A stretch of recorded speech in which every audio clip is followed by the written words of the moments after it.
আসসালামু আলাইকুম এভরিওয়ান, আমাকে কি শুনতে পাচ্ছেন কিনা কাইন্ডলি একটু জানাবেন। জি ম্যাম, আপনাকে শুনতে পাচ্ছি। আপনি ওকে, ঠিক আছে। আসসালামু আলাইকুম, আমি ডক্টর ওয়াফা সাদিয়া করিম। আমি মিড টার্ম পাস করেছি জুলাই 24 সেশনে। আজকে আপনাদের এফসিপিএস মিড টার্ম অস্ত্র প্র্যাকটিস ব্যাচ জানুয়ারি 2026 এর ওরিয়েন্টেশন প্রোগ্রামে আছি অ্যাজ আ মডারেটর। আজকে আমাদের অনুষ্ঠানটি আমরা সাজিয়েছি আপনাদের মিড টার্ম পাসের জন্য। অস্কি প্র্যাকটিস ব্যাচটি আমরা খুলেছি।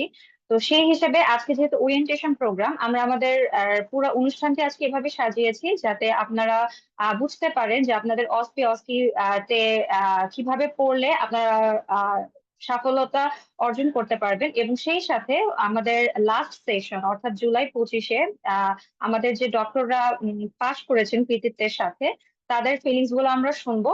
এবং সেই সাথে আমাদের আছেন এক্সপার্ট মেন্টর প্যানেল। আমাদের সাথে আজকে তিনজন সিনিয়র মেন্টরও যুক্ত হবেন।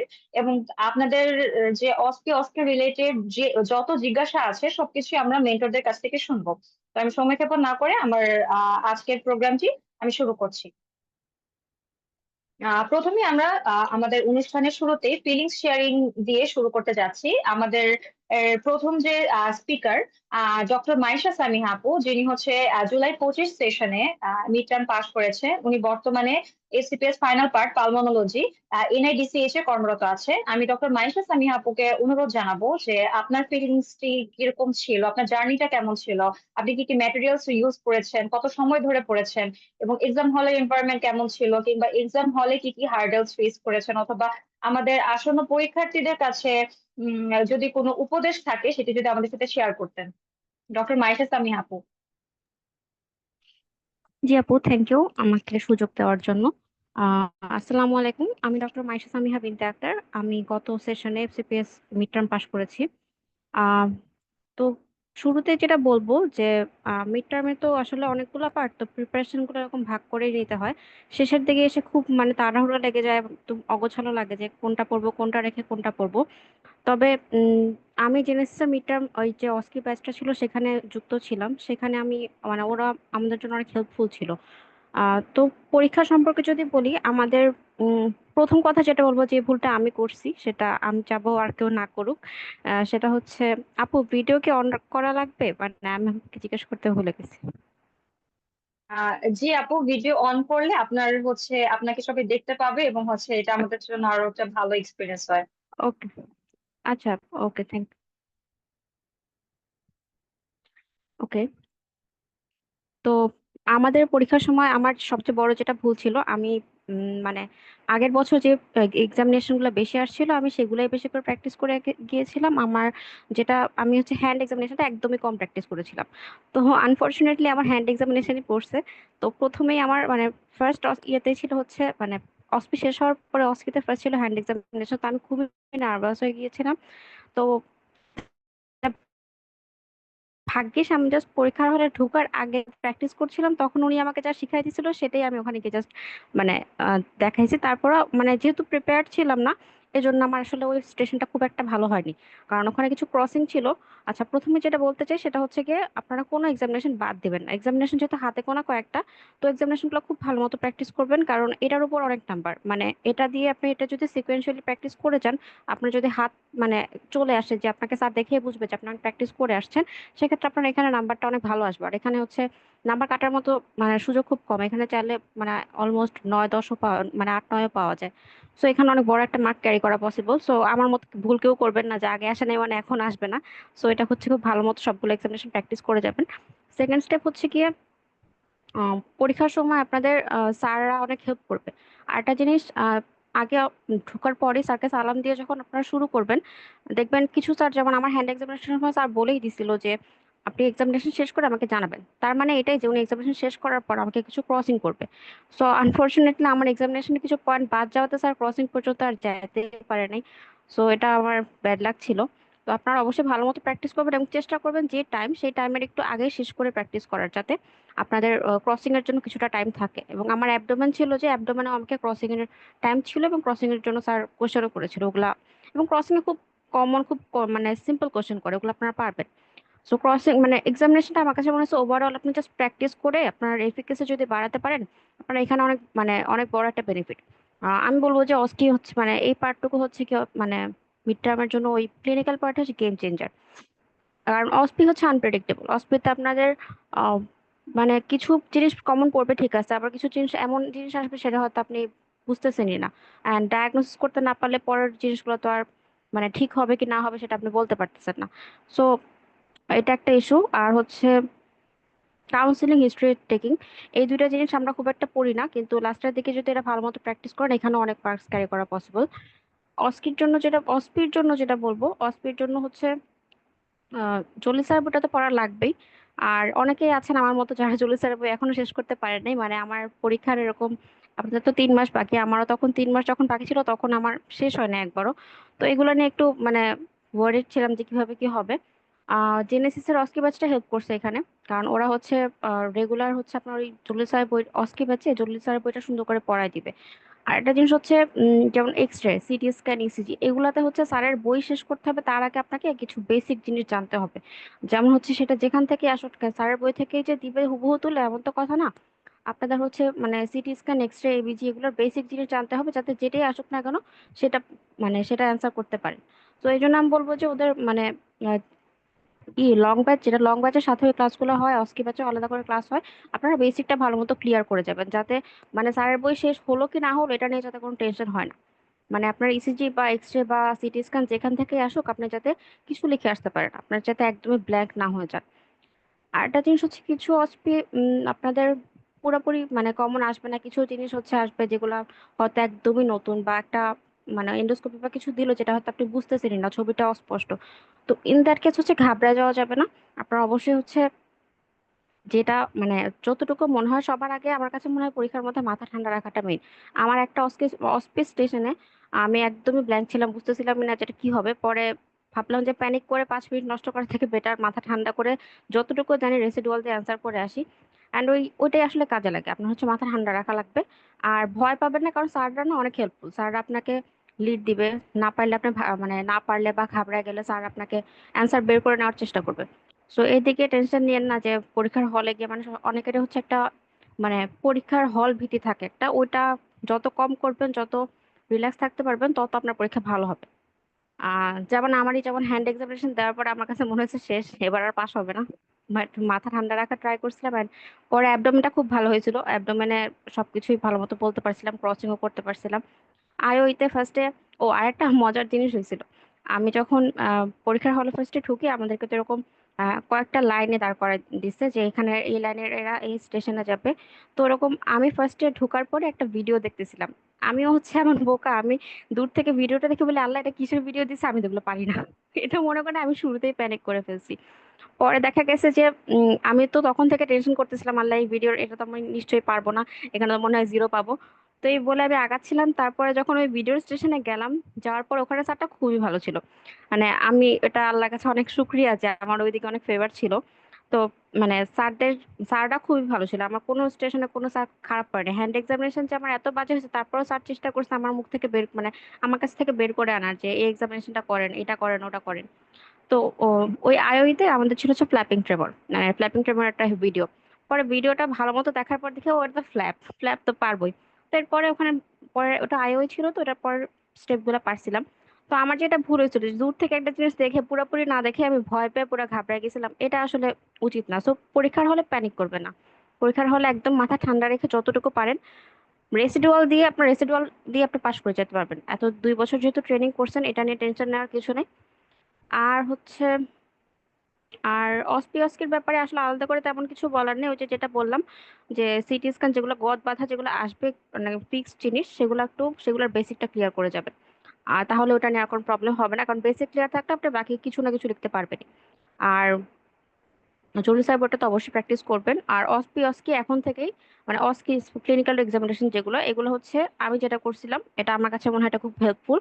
যে আমি ক্লাসের সাথে সাথে আমি সিকোয়েন্সটা নোট করে ফেলছিলাম, যে আপনার আমি এই এক্সামিনেশন শুরুতে সালাম দেওয়া থেকে শুরু করে একদম শেষ পর্যন্ত একদম মিনি মিনি মানে একদম সাটল ডিটেলস গুলো আপনি হচ্ছে নোট করে ফেলবেন, কারণ দেখা যায় কি ছোট জিনিসগুলো ভুল হয় বাট ওগুলোর জন্য আবার নাম্বারও থাকে, যেমন হ্যান্ড স্যানিটাইজিং, তারপর হচ্ছে সালাম দিলাম, পেশেন্টকে থ্যাংক ইউ দেওয়া, এরকম প্রতিটা এক্সামিনেশনের শুরু থেকে শেষ পর্যন্ত আপনারা একদম পয়েন্ট আকারে কোনটার পর কোনটা করবেন, কোথায় কি বলবেন না বলবেন, পেশেন্টকে কি বলবেন, স্যারকে কি জিজ্ঞেস করবেন, আপনি কি বলবেন, এই ছোট ছোট জিনিসগুলো পুরোটা নোট করে ফেলবেন, তারপর ওটা দেখে জাস্ট প্র্যাকটিস করবেন। কারণ এটা যদি গুছানো থাকে তাহলে আপনার পরীক্ষার আগে খুব হেল্প হবে।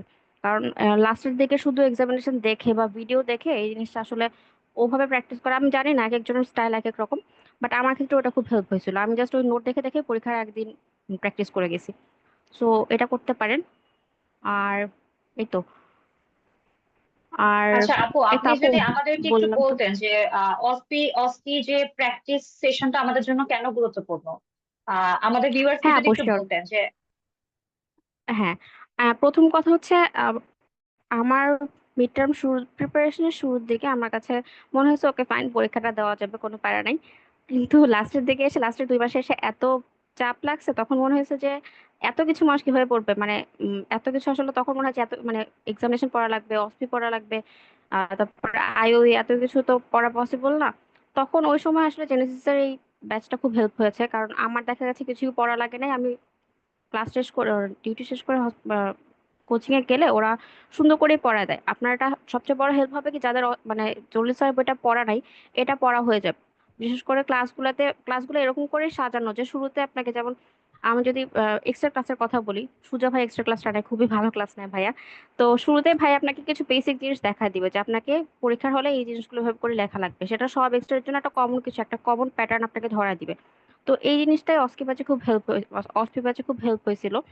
আর আপনাদের আরেকটা জিনিস, এই যে এক্সামিনেশন প্র্যাকটিসটা আপনি যতই বলেন না কেন, শেষের দিকে এসে আপনি হয়তো, আমি নিজে চিন্তা করে রাখছিলাম আমি 2 মাস টানা এক্সামিনেশন প্র্যাকটিস করবো, কিন্তু অ্যাকচুয়ালি কিছু করি নাই। দেখা গেছে হয় না, এটা ওটা করে হয় নাই। বাট আমি অবশ্যই বলবো যে আপনারা করবেন, চেষ্টা করবেন 1 মাস 2 মাস আগে থেকে এক্সামিনেশন ডেইলি রেগুলার প্র্যাকটিস করার, এটা অবশ্যই অনেক বেনিফিশিয়াল হবে। আর কোচিং এ আসলে দেখা যাবে জেনেসিসের ব্যাচটাতে ওরা অনেক সুন্দর করে বলে দিবে আপনাদের এই এক্সামিনেশন গুলো প্র্যাকটিস করার, ওদের ডামি থাকে, তো আপনার প্র্যাকটিস করাটা সুযোগ থাকবে, আপনি ক্লাস করার পরে প্র্যাকটিস করতে পারবেন। এটা অনেক হেল্প হয়। আর বাসায় ধরেন আপনি একা একা প্র্যাকটিস করলে যেটা হবে, মানে এখানে আসলে তো আপনার 3-4 জন মিলে গ্রুপ করে করে আমরা প্র্যাকটিস করতাম, এটা অনেক হেল্পফুল হয়। আরেকটা জিনিস হচ্ছে ওই যে স্পেশালি যেটা বললাম, যাদের জরুরি স্যার বই একদমই পড়া নাই বা হচ্ছে মনে হচ্ছে যে এখন কিভাবে শেষ করব, এটা আপনাদের জন্য আসলে হেল্প হবে। মানে ওই ক্লাসগুলো একটু লেন্দি হবে, একটু খাবার দাবার নিয়ে একটু গ্লুকোজ ইনটেক করে যাবেন, কিন্তু ওই ক্লাসগুলো করলে আপনারা দেখবেন যে মানে অনেকখানি পড়া হয়ে গেছে, ক্লাসের মধ্যেই পড়া হয়ে যাবে। মানে ম্যাক্সিমাম জিনিস তো আইডেন্টিফিকেশনের ব্যাপার, থিওরি তো থিওরি বই থেকেই পড়বেন। আর একটা জিনিস হচ্ছে ও হ্যাঁ, ওরা হচ্ছে আপনার সবকিছুই, মানে আমার কাছে মনে হচ্ছে এই ব্যাচটা খুব সুন্দর করে, মানে মানে খুব সুন্দর প্যাটার্নে গুছানো। যেমন আপনার এক্স রে, তারপর প্রতিটা টপিক নিয়ে আলাদা আলাদা ক্লাস থাকবে, তো তো আপনার কোনো টপিকে আর কি ঘাটতি থাকবে না, আপনার মোটামুটি একটা কমপ্লিট প্রিপারেশন হবে।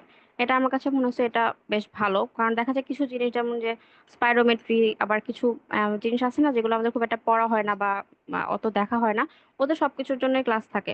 তো এই ক্লাসগুলোতে আপনাদের মোটামুটি এক্সামের জন্য যতটুকু লাগবে অতটুকু কভার হয়ে যাবে। আর হচ্ছে আমার কাছে মেইনলি সবচেয়ে বেনিফিশিয়াল লাগছে ওই অস্কি ব্যাচটা, প্র্যাকটিস সেশনটা আসলে বাসায় বসে ওভাবে প্র্যাকটিস করাও হয় না, হসপিটালে গিয়েও দেখা যাবে গ্রুপ করে করা, ডিউটি শেষ করে রাউন্ড শেষ করে অত প্র্যাকটিস করা হয় না, কিন্তু ওখানে গিয়ে অনেক প্র্যাকটিস করা হয়েছে। ওখানে ডামি ছিল এবং আমরা দেখা গেছে যে কজন ছিলাম গ্রুপ করে করে প্র্যাকটিস করছি, এটা খুব হেল্পফুল হয়েছে। And এটা আপনার শেষ পর্যন্ত অনেক কাজে দিবে। আর আরেকটা জিনিস হচ্ছে ওদের আহ মানে ভাইয়ারাও খুবই হেল্পফুল, ভাইয়ারাও দেখা যাবে মানে আপনার প্র্যাকটিস করার সময় ভাইয়ারা থাকবে, তো কি ভুল হচ্ছে না হচ্ছে আপনারা সেটাও দেখতে পারবেন। আপু। ওকে, ঠিক আছে। আপু আপনার, আচ্ছা ঠিক আছে, থ্যাংক ইউ, অনেক ধন্যবাদ আপনাকে যে এত সুন্দর করে গুছিয়ে আমাদেরকে প্রিপারেশন কিভাবে নিতে হবে সেটাই হচ্ছে বলার জন্য। আচ্ছা। আমি আপু সরি, আমি আসলে আমার কালকে টার্ম, তো আমি একদমই ওরকম প্রিপারেশন নিয়েও কি বলবো, আমি খুবই মানে ব্লান্ডার করে ফেলছি কিনা আমি জানি না, আমি এরকম প্রিপারেশন নিয়েও আসি নাই। আমার কালকে এক্সাম দেখে আমি একটু তাড়ায় ছিলাম আর কি আপু। আচ্ছা না, ইটস ওকে টোটালি আপু, আপনি অনেক সুন্দর করে গুছিয়ে বলেছেন আমাদেরকে, এবং হচ্ছে থ্যাংক ইউ আই এম আপু। শিওর যে আমাদের ভিউয়ার্সরা আসলে বুঝতে পেরেছে, আই হোপ, যে হচ্ছে কিভাবে এক্সাম হলের এনভায়রনমেন্ট কি ছিল এই সম্পর্কে একটু ধারণা পেয়েছে, এবং অস্কি প্র্যাকটিস ব্যাচটা কেন এত বেশি ইম্পর্টেন্ট সেটাও আশা করি বুঝতে পেরেছে। আপু কাইন্ডলি আপনার হচ্ছে মাইক্রোফোনটা আর হচ্ছে ভিডিওটা কাইন্ডলি একটু অফ হ্যাঁ করে দেন, ওকে আপু, তাহলে হচ্ছে আমি থ্যাংক নেক্সট স্পিকারকে সুযোগ দিচ্ছি। আচ্ছা। আমরা মাইশা সামি আপুর কাছ থেকে শুনছিলাম যে হচ্ছে অস্কি প্র্যাকটিস ব্যাচটা কেন এত বেশি গুরুত্বপূর্ণ। আমরা সেশনের এই পর্যায়ে আমরা একজন এক্সপার্ট প্যানেলে যিনি আছেন ডক্টর নাদিয়া জামান স্বপ্না আপু, যিনি হচ্ছে FCPS final part internal medicine Dhaka medical college হাসপাতালে কর্মরত আছে। আমি তাকে সুযোগ দিব যে কথা বলার জন্য, এবং সেই সাথে আমি আপুর কাছ থেকে একটু জানতে চাবো যে আমাদের স্টুডেন্টস যারা যারা আছে তাদের সবার একটা কোয়েরি আছে যে 3 মাস আগে থেকে কেন আমরা অস্কির জন্য এত ব্যস্ত হয়ে যাচ্ছি। এটা কি এক্সামের ঠিক আগ মুহূর্তে 1 মাস আগে শুরু করলে হতো না? এটা হচ্ছে আসলে আমার না, এটা হচ্ছে আমাদের যারা স্টুডেন্ট যারা ভর্তি হবেন তাদের সবারই কোয়েরি। তো আশা করি আহ নাদিয়া জামান স্বপ্না আপা আমাদেরকে এই ব্যাপারে ধারণা দিবেন এবং এইটা ক্লিয়ার করে বলবে যে 3 মাস আগে থেকে কেন অস্কি প্র্যাকটিস ব্যাচটি শুরু করা হয়েছে। থ্যাংক ইউ ডক্টর ওয়াফা, আমাকে কথা বলার সুযোগ করে দেওয়ার জন্য। আসসালামু আলাইকুম সবাইকে। আমাকে কি ক্লিয়ারলি শোনা যাচ্ছে? জি আপু, আপনাকে শুনতে পাচ্ছি এবং দেখতে পাচ্ছি। আচ্ছা, ঠিক আছে, থ্যাংক ইউ। শুরুতেই সবাইকে স্বাগতম জানাচ্ছি আজকের সেশনে। ইতিমধ্যে যারা আজকে জয়েন করেছেন বা পরবর্তীতে জয়েন করবেন, আমরা ধরে নিচ্ছি আপনারা সবাই সব পরবর্তীতে মিড টার্ম পরীক্ষা দিবেন। মিড টার্ম পরীক্ষার আপনারা জানেন ইতিমধ্যে যে মিড টার্ম পরীক্ষার অসপি একটা ইম্পর্টেন্ট কন্টেন্ট। আপনারা জানেন যে মিড টার্মে কিন্তু অনেকগুলো কন্টেন্ট থাকে। হ্যাঁ, প্রথমে আপনাকে এসবিএ ফেস করতে হবে, দেন রিটেন এসিকিউ ফেস করতে হবে, এরপরে অসপির প্রিপারেশন নিতে হবে। এবং অসপির মধ্যে আপনারা জানেন যে 2টা সেকশনে ভাগ থাকে। প্রথম দিন মানে প্রথম অংশটা হচ্ছে অসপি, যেখানে আপনার 10টা সেশন থাকে, 5 নাম্বার করে থাকে, 5 মিনিট করে সময় থাকে। তার মানে আপনি যদি অ্যানালাইসিস করে দেখেন, জিনিসটা আপনি যদি চিন্তা করেন, দেখেন যে আপনার 10টা স্টেশনে আপনার 50 নাম্বার, আর অস্কি যেটা সেখানে আপনার 5টা স্টেশন থাকবে, সেখানে প্রতি স্টেশন কন্টেন্ট করে হচ্ছে আপনার 10 নাম্বার করে। তার মানে আপনার ওইদিকে 50 এদিকে 50, তাহলে ওইদিকে 10টা স্টেশনে 50 আর অস্কিতে আপনি 5টা স্টেশনে 50 নাম্বার পাচ্ছেন। তো এখন আপনারা যদি দেখেন যে অস্কিতে কি কি থাকে, 2টা হিস্ট্রি টেকিং থাকবে এবং একটা এক্সামিনেশন, 2টা এক্সামিনেশন থাকবে এবং একটা লং কোশ্চেন বা আইওই থাকবে। কখনো লং কোশ্চেন দিবে, কখনো আইওই দিতে পারে, অথবা এটা এটা ডিপেন্ড অন। অনেক সময় এক্সামিনেশনের মধ্যেও স্যারদের ওরাল ইন্টারেক্টিভ সেশন থাকে, অনেক সময় হিস্ট্রি টেকিং এর মধ্যেও আইওই মানে অ্যাটাচ থাকে। এগুলো ডিপেন্ড করে কোন সেশনে স্যাররা কিভাবে প্রশ্ন করবে। তো আমি আসলে খুব বেশি গভীরে যাব না, কারণ আপনারা ইতোমধ্যেই ডক্টর মাইশা কিছু কথা তার এক্সপিরিয়েন্স বলে গেছে যে এই ব্যাচটা তাকে কিভাবে হেল্প করেছে। তো এটা আপনারা জেনেই ফেলেছেন অলরেডি। আর এর পরবর্তী আমাদের আরো মেন্টর স্পিকার আছেন, মেন্টর এক্সপার্ট প্যানেল আছেন, তারাও বলবো অনেক কিছু। আমি শুধু একটা জায়গায় ফোকাস করব যে কেন আসলে 3 মাস বলতে গেলে আমরা অক্টোবর থেকে ব্যাচ শুরু করব। তো 3 মাস আগে থেকে কেন শুরু করব? প্রথম কথা, মিড টার্ম কিন্তু খুব একটা ইজি না, এটা আপনারা ইতিমধ্যে বুঝে গেছেন, বিশেষ করে লাস্ট কয়েক সেশনের রেজাল্ট এবং কোশ্চেন প্যাটার্ন দেখে। তো definitely it's not so easy. আর দিনে দিনে এটা স্ট্রাকচার্ড হচ্ছে। সুতরাং গত সেশনে আপনি যদি কোশ্চেন অ্যানালাইসিস করেন এবং অস্কি সেশনগুলো আপনি খেয়াল করে দেখেন, সুতরাং এটা আপনার প্রিপারেশনটা আগে থেকে নিতে হবে। আপনি যদি শেষ মুহূর্তে যে প্রিপারেশন নিতে যান, জিনিসটা আসলে ক্লামজি হয়ে যাবে। এটা আমাদের কোনো বেনিফিট না, এটা আপনার বেনিফিটের জন্য। এখন আপনি যদি একটা একটা প্রিপারেশন 3 মাস আগে, দ্যাট মিনস আপনি হাতে সময় নিয়ে ধীর স্থির ভাবে কমপ্লিট প্রিপারেশনটা শেষ করেন, এরপরে রিভিশন করার সুযোগ পান, আপনার পরীক্ষা বেটার হবে নাকি যে পরীক্ষার 15 দিন আগে নাকে মুখে হজবরল হয়ে জগা খিচুড়ি করে কোন রকম ক্লামজি অবস্থায় পরীক্ষায় বসবে, তার পরীক্ষাটা বেশি ভালো হবে বা কনফিডেন্সটা বেশি থাকবে? তো এই জিনিসটা আমরা সবসময় জানি যে যে কোনো জিনিস ধীর স্থির ভাবে শুরু থেকে প্রিপারেশন নেওয়াটা অনেক ইম্পর্টেন্ট। আর মিড টার্ম এখন আর ওই আমাদের যেহেতু ছোট লেভেলের পরীক্ষা না, এটা আপনার যদিও ক্লিয়ারেন্স পরীক্ষা না, বাট এটা আপনি ফাইনাল পার্টে যাবেন এবং যারা বিশেষ করে যারা ব্রাঞ্চে চলে যাবে তাদের জন্য এটা একটা এন্ডিং পরীক্ষা, ইন্টারনাল মেডিসিনের, তাই না, সিএমটির একটা এন্ডিং পরীক্ষা। সুতরাং স্যারা কিন্তু আপনাকে ওই রকমই একটা জাজমেন্ট নিয়ে ছাড়তে চাবে যে আপনার আসলে কতটুকু আপনি ক্লিনিক্যালি মিনিমাম রেসিডুয়াল নলেজ নিয়ে আপনি বের হচ্ছেন। তো এই জন্য আপনার একটা হিউজ প্রিপারেশন লাগছে। আপনারা জানেন যে অসপিতে হিউজ কন্টেন্ট থাকে, আমরা ওই কন্টেন্ট আজকে আলোচনা করবো না। আপনারা যদি কারো ইন্টারেস্ট থাকে যে জানতে চান যে অসপি ডিটেলস, সেটা আমাদের জেনেসিস যে বিভিন্ন ধরনের আমাদের রিসেন্টলি কিছু ভিডিও গেছে বা আমাদের সেশন গেছে, আপনারা চাইলে দেখে নিতে পারেন, এখানে ডিটেলস আলোচনা করা আছে কোথায় কিরকম টপিক থাকবে। তো এই যে অসপির 10টা স্টেশন, এই 10টা স্টেশনে যা যা থাকবে, যেমন X ray, ECG, CT, MRI, spirometry, electrophoresis, হ্যাঁ, পেডিগ্রি বা বিভিন্ন ধরনের পিক্টোরিয়ালস, এই প্রত্যেকটা জিনিসকে আমরা বিভিন্ন কম্পোনেন্টে ভাগ করে, যেমন এক্স রে একদিন ক্লাস হবে, ইসিজি একদিন ক্লাস হবে, একদিন আপনার হচ্ছে পিক্টোরিয়ালস এর উপরে ক্লাস হবে, এবিজির উপরে ক্লাস হবে, এইভাবে টোটাল 6 থেকে 7টা ক্লাস আপনার নেওয়া হবে শুধুমাত্র এই অসপি কন্টেন্ট গুলা। তার মানে কারো যদি দিন শেষে আমি যেমন আমি অনেক স্টুডেন্টদেরকে বা বলেন ডক্টরদেরকে আমি বলেছিলাম যে আপনারা দৈনিক 10টা করে প্র্যাকটিস করার চেষ্টা করেন। আমি যখন 1 মাস পরে কারো আপডেট নিয়েছি যে আপনি কি শেষ করতে পেরেছেন, দেখা গেছে আসলে হয়নি। শুধু আপনারা কেন, আপনি যদি বলেন যে আমি আপু আপনি পারেন, এই যে দেখেন সামনে লিখে একটা বসে আছে, হ্যাঁ, যে আমাকে দৈনিক এই কাজগুলো করতে হবে, আমি পারি না, হয় না। কেন হয় না? প্রচুর ব্যস্ত থাকে, আমরা ওয়ার্ডের কাজ থাকে, বাসায় এসে নিজেদের কাজ থাকে। তো দিন শেষে ওইভাবে আসলে আমাদের এত শিডিউল থাকে, আমরা পারি না। তো এই কাজটাই জেনেসিস দায়িত্ব নিয়ে আপনাকে করে দিবে যে আপনি যদি শুধু ক্লাসটা অ্যাটেন্ড করেন, আপনি ইসিজির একটা বেসিক ক্লাস আগে একদিন করবেন এবং পরবর্তীতে আপনাকে কি করা হবে, বেসিকটা আপনি বুঝে গেলেন, এরপরে জলিল স্যারের বইতে যতগুলো ইসিজি আছে আপনাকে বসে বসে পড়ায় দেওয়া হবে। আপনি নিজে পড়তে যান, দেখবেন যে এই ইসিজি পড়তে আপনার প্রায় 10 থেকে 15 দিন লেগে যাবে। আর আপনি একটা ক্লাসে বসে দেখবেন আপনার জলিল স্যার অস্পিগুলা একবারই শেষ হয়ে গেছে, মানে আপনি ইসিজি বলেন এক্সরে বলেন একবারই আপনার শেষ হয়ে গেছে। তো এইটা একটা বেনিফিট, যারা এটা নিতে পারবেন এটা তাদের জন্য বেটার, তাদের জন্য বেস্ট। এই জন্য আমরা বলি 3 মাস আগে থেকে আমরা শুরু করি। এই ক্ষেত্রে কিছু বিষয় থাকবে, আসলে 3 মাস আগে মানে এমন না যে আপনাকে প্রতিদিনই আমরা অস্পিনে বসে থাকবো। 3 মাস মানে আপনাকে মাঝে মাঝে আমরা এই অ্যাকর্ডিং টু আমরা ওভাবেই সিলেবাসটা ভাগ করা আছে, মাঝে মাঝে বিভিন্ন উইকলি একটা করে বা ওইভাবে সেশন নেওয়া হবে যেন আপনার রিটেন প্রিপারেশনটা হ্যাম্পার না হয়। এটা আমি অবশ্যই মেনশন করব যে এটা কখনোই রিটেন প্রিপারেশনকে হ্যাম্পার করবে না, রেদার আপনার রিটেন প্রিপারেশনকে আরো বুস্ট আপ করবে। কারণ আপনারা জানেন যে জলিল স্যারের বইয়ের কিছু অ্যান্সার প্যাটার্ন আমাদের এসএকিউর সাথে কিন্তু অনেকটাই সামঞ্জস্যপূর্ণ, কাছাকাছি। সুতরাং আপনি যদি জলিল স্যারের বইটা রিটেনের আগে একবার পড়ে শেষ করতে পারেন, এটা আপনার রিটেনকেও যেমন বুস্ট আপ করবে, অস্পির জন্য তো আপনি ডেফিনেটলি এগিয়ে থাকলেন। এরপরে আসেন আরেকটা বিষয়, সেটা হচ্ছে আপনার অস্কিতে থাকে যে হিস্ট্রি এবং এক্সামিনেশন। আপনি জাস্ট খেয়াল করে দেখেন, আপনার পরীক্ষায় নাম্বার হচ্ছে 100, টোটাল অস্পি এবং অস্কি মিলে আপনার লাগবে কত? 60%, 60 নাম্বার লাগবে। আপনি দুইটা হিস্ট্রিতে 10-10-20, দুইটা examination that mean short case 10-10-20, 40, একটা প্রসিডিউর 5, একটা কাউন্সেলিং 5, এই যে 50 নাম্বার, আপনি যদি এখানে 50 ক্যারি করতে পারেন, আপনার পাশের জন্য লাগবে কত? সিম্পলি 10। আপনি কি বাকি 50 নাম্বার থেকে অস্পি পরীক্ষাতে আপনি 10 পাবেন না? প্রতিটা সেশনে কি আপনি 1, 1.5, 2 করে পাবেন না? ডেফিনেটলি পাবেন। তাহলে আপনি যদি হিস্ট্রি টেকিং, এক্সামিনেশন, প্রসিডিউর এবং কাউন্সেলিং প্র্যাকটিসে থাকে, আপনার জন্য কিন্তু পাঁচটা ইজি। সুতরাং যারা অস্কি কন্টেন্টে থাকবে, এই ব্যাচে থাকবে, তাদের জন্য এটাই সব থেকে বেনিফিশিয়াল। এখানে হিস্ট্রি আপনাকে যদি আমি এখন বলি, আপনি আমাকে একটা হেডেকের আমাকে 45টা পয়েন্ট আপনি টানা বলে যান, আপনি 15-20টা বলে কিন্তু আর বলতে পারবেন না, 2 থেকে 3 মিনিট বলে আপনি আর বলতে পারবেন না, আপনার মাথায় আসবে না।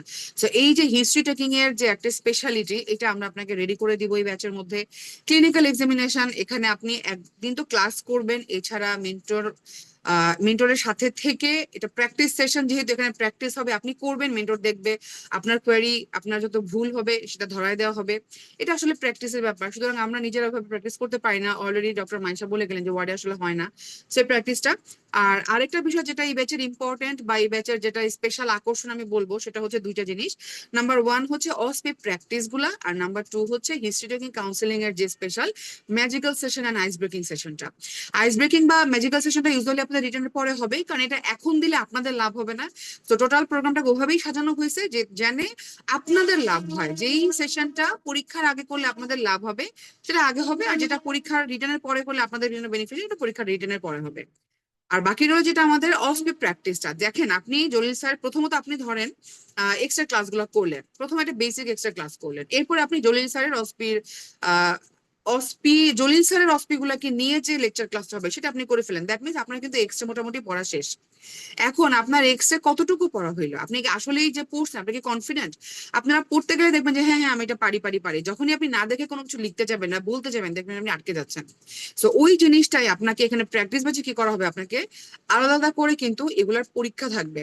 আপনি একদিন আসবেন, আপনার একদিন শিডিউল থাকবে শুধুমাত্র, আপনি শুধু সব স্টেশন শুধু বিভিন্ন এক্সরের উপরে থাকবে, সব স্টেশন শুধুমাত্র পিক্টোরিয়ালস এর উপরে থাকবে, ওই দিন সব স্টেশন শুধু এক্সরে ইসিজির উপরে থাকবে, একদিন সিটিএমআরআই থাকবে, ফান্ডোস্কোপ থাকবে। সুতরাং আপনি যে আগের দিন রাতে রিভিশন করে আসলেন, আপনি পরের দিন আসলে কতটুকু পারলেন, আপনার কতটুকু ডেলিভারি করতে পারলেন, এইটা একটা ইম্পর্টেন্ট আপনার প্র্যাকটিস হবে। দ্বিতীয়ত, বিসিপিএস এ প্রথম যারা অস্পি ফেস করেন, যার প্রথম স্টেশনটা পড়ে, খুব স্বাভাবিকভাবে আমাদের থট ব্লক হয় অনেক সময়, এবং আমরা অনেক সময় কনফিডেন্ট থাকি না। সময় থাকে 5 মিনিট, 5 মিনিটের মধ্যে আপনি কোশ্চেন পড়বেন, কোশ্চেনটা বুঝবেন, অ্যানালাইসিস করবেন, অ্যান্সার লিখবেন। এবং অনেক সময় কোশ্চেন কমন পড়বে না, ওই স্পটে আপনি কি চিন্তা করবেন, আপনার থট কি হবে, আপনার যে রিফ্লেক্সে কি হবে, দিস ইজ ভেরি ইম্পর্টেন্ট। সুতরাং এই রিফ্লেক্স গ্রো করার জন্য অসপি প্র্যাকটিস ব্যাচের আমি বলবো কোনো বিকল্প নাই। আমি আপনাদেরকে, আমার মনে আছে আমি আপনাদেরকে বোধহয় যখন আমি এটা প্রমোশনাল একটা পোস্ট দিয়েছিলাম ফেসবুকে আমাদের জেনেসিস মিডটার্ম গ্রুপে, একটা কথা আমি লাস্ট লাইনে বলেছিলাম, আপনারা খেয়াল করছেন না জানি না, যে আমার সব থেকে ওর্স এক্সপিরিয়েন্স, আমি আমার ওর্স এক্সপিরিয়েন্স দিয়ে শেষ করবো আমার সেশন, আমার বক্তব্যটা। আমি যখন পরীক্ষার হলে যাই, আমার প্রথম হচ্ছে অসপি দিয়ে শুরু হয়, এবং প্রথম সেশন আমি কিছু পারি নাই, আমার একদম কমন পড়ে নাই, আমি পারতাম না, আমি কিছু পাই না, আমি একদম জানি না কি আসছে, কিন্তু আমি কিছু না কিছু লিখে আসছি। কেন লিখে আসছি? কারণ আমার ওই যে জেনেসিস আমি প্রতিদিন নিয়ম করে আমি প্র্যাকটিস গুলা অফলাইনে যেয়ে প্র্যাকটিস করতাম। আমি পড়ি নাই আগের দিন, যে আমার রিভিশন হয় নাই, তবুও আমি পরীক্ষার দিন যে আমি জাস্ট জেনেসিসে ঢুকে যেতাম, ঢুকে আমি ইচ্ছা মতো যা দেখতেছি, যা মনে হচ্ছে আমি লিখে আসতাম। এই যে আমার যা মনে হচ্ছে আমি সেটাই লিখে আসতেছি। আমি 2 বছর ট্রেনিং করেছি, আমি ওয়ার্ডে রুগী দেখেছি, ডিসিশন দিয়েছি, ট্রিটমেন্ট দিয়েছি। So, আমি কিছু পারবো না এটা তো অসম্ভব, কিছু তো ডেফিনেটলি আমরা পারবো, তাই না? হতে পারে যে 10টা পয়েন্টের জায়গায় আমি 10টা পাই না, আমি 5টা পারি। তো আমার কাছে যেটা মনে হইতো, যে আমার কাছে মনে হচ্ছে এটা ইসিজিতে এই লিড চেঞ্জ আছে, আমি এটা লিখে দিয়ে আসছি। পরে আমি যখন সলভ গুলো মিলাইতাম, দেখতাম যে না, মোটামুটি আমার কাছাকাছি তো গেছে। তো আমার কিন্তু একটা রেসিডুয়াল গ্রো করে গেল, একটা কনফিডেন্স গ্রো করে গেল। ঠিক এই রিফ্লেক্সটা আমাকে ওই বিসিপিএস এর পরীক্ষার জন্য আমাকে হেল্প করেছে। আমি দেখলাম যে প্রথম স্টেশনে আমি কিছুই পারি না, আমার একদম কমন পড়ে না, আমার কাছে যেটা মনে হয়েছে আমি লিখে দিয়ে আসছি। পরের স্টেশন আমি জাস্ট কুল ডাউন হয়ে পরের স্টেশনে গেলাম, ওখানে গিয়ে দেখে আমি 50%ই পারি, বাকি 50% আমি পারি না। ওইটাও আমি ওই যে রিফ্লেক্স, আমার যে মাথা ঠান্ডা রাখা, একটা সেশন খারাপ হলে পরের সেশনটাকে ক্যারি অন না করা, আমার মাথা ঠান্ডা রেখে আমি ওইটা নিয়ে চিন্তা করা, ওইখানে ফোকাস করা, 5 মিনিটের মধ্যে আমি কয় মিনিট শেষ করতে পারলাম কিনা, লিখবো কয় মিনিটের মধ্যে, প্রশ্নটা পড়ার জন্য আমি কয় মিনিট নিবো, এই যে টোটাল প্র্যাকটিসটা, এটা আসলে আপনি বাসায় বসে কখনোই হবে না। এটা আপনাকে অবশ্যই বিসিপিএস এর এনভায়রনমেন্টে পরীক্ষা দিতে হবে। ওই জিনিসটা আমাকে পরীক্ষা দিন হেল্প করে। এবং মজার বিষয় শুনেন, থার্ড স্টেশনে যেও আমার 70% মোটামুটি পারি, 30% আর পারি না। তো মোটামুটি যাই হোক লিখে দিয়ে আসছে। বাকি স্টেশন 4 থেকে 10 পর্যন্ত আলহামদুলিল্লাহ ভালো হয়। তো প্রথম 3টে স্টেশন যার খারাপ হয়, তো স্বাভাবিকভাবে পরীক্ষা দিয়ে মনে হতে পারে যে মেবি খারাপ হতে পারে। তো যেই জিনিসটা আমাকে হেল্প করলো পাস করাতে, দ্যাট ইজ অস্কি। আমি জানতাম যে আমার উইক পয়েন্ট হচ্ছে কিছু কিছু জায়গায় আছে, আমি ওটা জানি, কিন্তু আমার স্ট্রং পয়েন্ট হচ্ছে আমার history and counselling and examination. সুতরাং যেটা আমার জন্য নাম্বার ক্যারি করা ইজি, আমি ওইটাকে ওভাবেই রেডি করে ফেলেছি। তাহলে আপনারা যেটা করতে পারেন, যে যার যে জায়গাটা স্ট্রং পয়েন্ট সেটাতে বেশি ফোকাস করেন। আমি 100তে সব জায়গায় 10টা পয়েন্টের 10টাই আপনি পারবেন না। আপনি যেমন 3টা জায়গায় আপনি খুব ভালো, কেউ এক্সামিনেশনে খুব ভালো, কেউ বলতে খুব ভালো, কেউ হিস্ট্রিতে খুব ভালো, কেউ খুব ভালো কাউন্সেলিং করে। তো যেই যেটাই ভালো সেটাতে বেশি বেশি ফোকাস করতে হবে। এবং এই ফোকাসিং যে করলেন, এটা ঠিক হলো না ভুল হলো, সেটার জন্য কিন্তু আপনার সামনে একজন এক্সপার্ট থাকা লাগবে, যে এক্সপেরিয়েন্সড, যে জানে কোথায় ভুল হয়, আপনাকে ভুলটা ধরাই দিতে পারবে। এবং সেই সুযোগটা আপনি এই সেন্টারে এসে আমাদের এই সেশনে পাবেন, এবং আপনি প্র্যাকটিস করবেন। সুতরাং যারা নিয়মিতভাবে প্রতিটা, এখানে প্রশ্ন একটাই, সেটা হচ্ছে আপনি যদি চিন্তা করেন যে আমি শুধু ক্লাসগুলো করব কিন্তু প্র্যাকটিসের দিন আমি আসবো না, তাহলে আপনার আলটিমেটলি এই সেশন থেকে আপনি কতটুকু উপকৃত হবেন আই ডোন্ট নো, এটা রিস্ক আমি নিব না। কিন্তু যদি কেউ প্রতিটা ক্লাস করেন এবং প্রতিটা পরীক্ষা বা এক্সাম যে প্র্যাকটিস ব্যাচটা আপনি অফলাইনে এসে জেনেসিস সেন্টারে ঢুকে পরীক্ষা দিয়ে আপনি যান, হোয়াট এভার আপনি কিছু পারেন নাই, কিছু আসা যায় না, আপনি জেনেসিসে কিছু পারেন নাই, আপনি গ্যারান্টি ইনশাল্লাহ পরীক্ষা দিন আপনি বের হয়ে কিছু না কিছু আপনি পারবেন, আপনার এত খারাপ হবে না। এবং এই যে আপনারা ওসপি এবং হিস্ট্রি টেকিং কাউন্সেলিং এই পরীক্ষাগুলো আপনারা সবাই চিন্তা করেন, আমরা লাস্টে গিয়ে একটা মক দিব না জেনেসিসের লাস্টে পরীক্ষা 7 দিন বা 3 দিন আগে মক দিয়ে অবশ্যই ইমপ্রুভমেন্ট হয়, কিন্তু ওই সময় আপনার ইমপ্রুভমেন্ট ভুলটা যে হলো, কারেকশনের সময় থাকে না। সুতরাং ওই কারেকশনটা আপনাকে এখন থেকেই আমরা চেষ্টা করবো করা দেওয়ার, ওইটা আপনাদের জন্য খুবই বেনিফিশিয়াল হবে আই হোপ। সুতরাং অবশ্যই অসপি এবং অস্কিপ এই প্র্যাকটিস ব্যাচটা, যারা আমি বলবো যে যার প্রশ্ন করলেন যে কেন আগে থেকে করব, আমি বলবো অবশ্যই আমার মনে হয় আপনারা অ্যান্সার পেয়ে গেছেন যে কেন আমরা আসলে 3 মাস আগে থেকে রেখেছি। তবে কিছু সেশন আপনাদের কিন্তু রিটেন পরীক্ষার পরে প্রোগ্রাম করা হবে, সেগুলো এখন আপনাদের জন্য আসলে বেনিফিশিয়াল না। আর কিছু জিনিস আপনাদেরকে এখন রিটেনের আগে প্রোগ্রাম করা হবে, যেন যেই জিনিসগুলো আপনাদের রিটেনেও হেল্পফুল হয়, তাহলে আপনি একের ভেতরে দুইটাই হেল্প পাচ্ছেন। তো আমি আমার পক্ষ থেকে এতটুকুই ছিল কথা। আর কারো যদি কিছু জানার থাকে কেউ জিজ্ঞেস করতে পারেন। তো সবার জন্য অগ্রিম শুভকামনা রইল। আসসালামু আলাইকুম। ধন্যবাদ নাদিয়া আপুকে এত সুন্দর করে আমাদেরকে এক্সপ্লেইন করার জন্য, যে হচ্ছে অস্কি প্র্যাকটিস ব্যাচটা কেন 3 মাস আগে থেকে শুরু করতে হবে। এবং আপু জাস্ট অ্যাজ আ হোল কিন্তু পুরা অস্কির যে প্রিপারেশনটা কিভাবে নিতে হবে, এক্সাম হলে আপু কি কি ফেস করেছেন, বা প্রিপারেশনটা কি মানে কোন ম্যাটেরিয়ালস পড়তে হবে এবং কিভাবে পড়তে হবে সুনির্দিষ্ট একটি গাইডলাইন দিয়েছেন।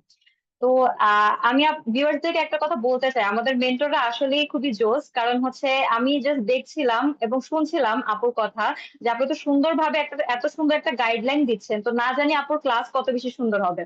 তো সেই হিসাবে আমি আসলে নিমন্ত্রণ জানাচ্ছি আমাদের অস্কি প্র্যাকটিস ব্যাচে, যে আপনারা আসেন, আমাদের যে জোস জোস মেন্টর আছে তাদের ক্লাস করেন, এবং তারা এত সুন্দরভাবে গাইডলাইন দিচ্ছে আপনাদেরকে। তো ওনারা সুন্দর মতো ক্লাসও নেন, এবং আশা করি আপনার পরীক্ষার হলে খুব ভালো মতো পারফর্ম করে আসতে পারবেন।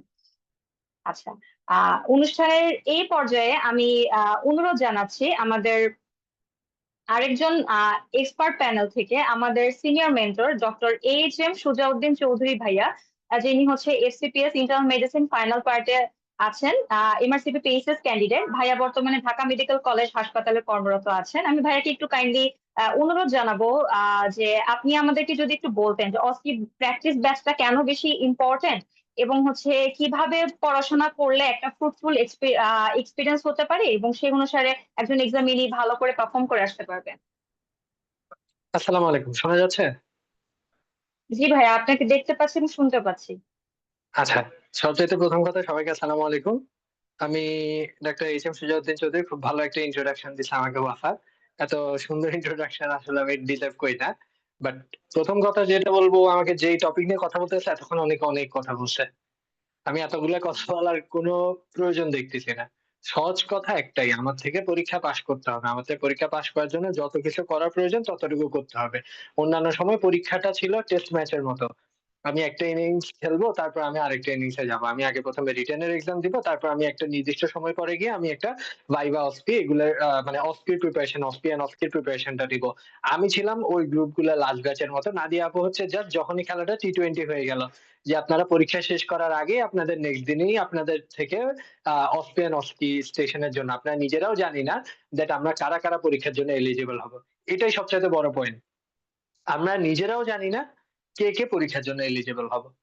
তাইলে এখন যদি আমি না জানি আমি কবে থেকে এলিজিবল হব, what makes me come to that point, আমি পরীক্ষার হলে এলিজিবল হওয়ার পরে অস্পির প্রিপারেশন নিব? এটা হচ্ছে প্রথম প্রশ্ন। দ্বিতীয় প্রশ্ন যেটা আছে সেটা হচ্ছে, আমি আমার ক্ষেত্রে যদি বলি, আমি পরীক্ষা পাশ করব না এটা কনফার্ম ছিলাম বলেই আমি ওই সময় বই খাতা ফেলে রেখে ঢাকা ত্যাগ করেছি, আমি ট্রেনিং ছেড়ে দিছিলাম। That was my confidence that আমি পরীক্ষা পাশ করবো না। আমি চিটাগাং যাওয়ার পরে 7 দিনের জন্য চট্টগ্রাম ফেরত যাওয়ার পরে খবর পাইছি আমি আর মানে পরীক্ষা দিতে পারবো। আমি ফেরত আসছি, ফেরত এসে 7 থেকে 8 দিনের একটা প্রিপারেশনে আমি পরীক্ষাটা দিছি। আমি যাবার পরে জানতে পারছি আমি রিটেন পাস করছি। এই জিনিসটার পরেও আমি অ্যারাউন্ড প্রায় 10 থেকে 15 দিন সময় পাইছি, আমি বাকি কাজ শেষ করে আবার পড়ালেখায় ফেরত আসতে পারছি। আমি যেই টাইমটা উইন্ডোটা কথা বলতেছি, আপনি যদি আপনার অস্পি পরীক্ষার দিন থেকে ব্যাকলগ করে যদি অতদিন পিছনে যান, তাইলে দেখবেন মাঝখানে আপনার একটা রিটেন পরীক্ষা আছে। তো এটা যখন থেকে হবার প্রশ্নটা যখন থেকে আসলো, তখন থেকে আমাদের মাথার মধ্যে ছিল যে আমরা এটাকে কিভাবে ওভারকাম করব। এটাকে ওভারকাম করার ইজিয়ার সবচেয়ে বড় জিনিসটা মনে হয়েছে that we need to stay ahead of the game. আমরা যখন পড়তাম তখন আমরা অস্পি এন্ড অস্কি রিলেটেড, আপনারা যারা অলরেডি আমাদের ব্যাচ গুলোতে এনরোলড আছেন তারা সবাই দেখছেন যে আমাদের অলরেডি আমাদের এখানে যারা আছে তাদের সবাইকে আমরা অস্পি এন্ড অস্কির ক্লাস গুলা নেই। যেমন আমরা ইসিজি ক্লাস গুলা নেই, আমরা এক্সরে ক্লাস গুলা নেই, হুইচ ইজ গুড। ওই জায়গাটাতে আমরা বেসিক গুলো আপনাদেরকে আইডিয়া দিয়ে রাখতাম। এই আইডিয়াটা জেনারেট হয়েছিল ইনিশিয়াল স্টেজে জেনেসিসের, যখন আমাদের একটা লম্বা প্রলং টাইম পেতাম, তাহলে আমরা আগে প্রথমে বেসিকটা দিয়ে দেন পরে দিয়ে প্র্যাকটিস সেশন গুলো আমরা আফটার রিটেন রাখবো। কিন্তু যখন ওই উইন্ডোটা দিতে পারছিল না, এখন আমি আপনাদেরকে যতই বলি আপনাদের রিটেনের পরে অথবা হচ্ছে আপনাদের রেজাল্ট দেওয়ার পরে আমি কাজটা করব, it is humanly impossible to expect that we can finish all the OSPI syllabus within that time frame, and also impossible for expecting you guys to communicate with us and go through the hassle. আমি 10 দিন না ঘুমায় যদি থাকি তাও 240 ঘন্টা এটা possible না 250 ঘন্টার একটা ধাক্কায়। তাইলে আমাদের এখানের মধ্যে যে গ্যাপটা আছে সেটা আমাদের মেকআপ করতে হবে। এই মেকআপ করার উপায়টা কি? যেটা আমরা আগে থেকে প্রিপারেশন শুরু করি। এবার হচ্ছে আগে থেকে প্রিপারেশন নিয়ে কথা। সবাই অনেকে অনেক কথা বলছে, আমি শুধু স্পেসিফিক একটা কথা বলবো। আপনাকে যদি আমি এখন একটা ক্লিনিক্যাল সিনারিও দেই, দেন আপনার চেস্ট এক্স-রে এর মধ্যে একটা পেশেন্ট আমার কাছে আছে, এখন এই মুহূর্তে আসছে আমার কাছে fever, calf, shortness of breadth নিয়ে অন এক্সামিনেশন। আমি এটা what will be your differentials, আমি একদম শর্টকাটে চলে এসেছি। অ্যাকিউট ব্রেথলেসনেস এর একটা কেস আমার কাছে আসছে, হোয়াট ইজ ইয়োর ডিফারেন্সিয়ালস। আমরা অ্যাকিউট মেডিসিনের বক্স থেকে 6টা ইনভেস্টিগেশন সবগুলা লিখে দিব।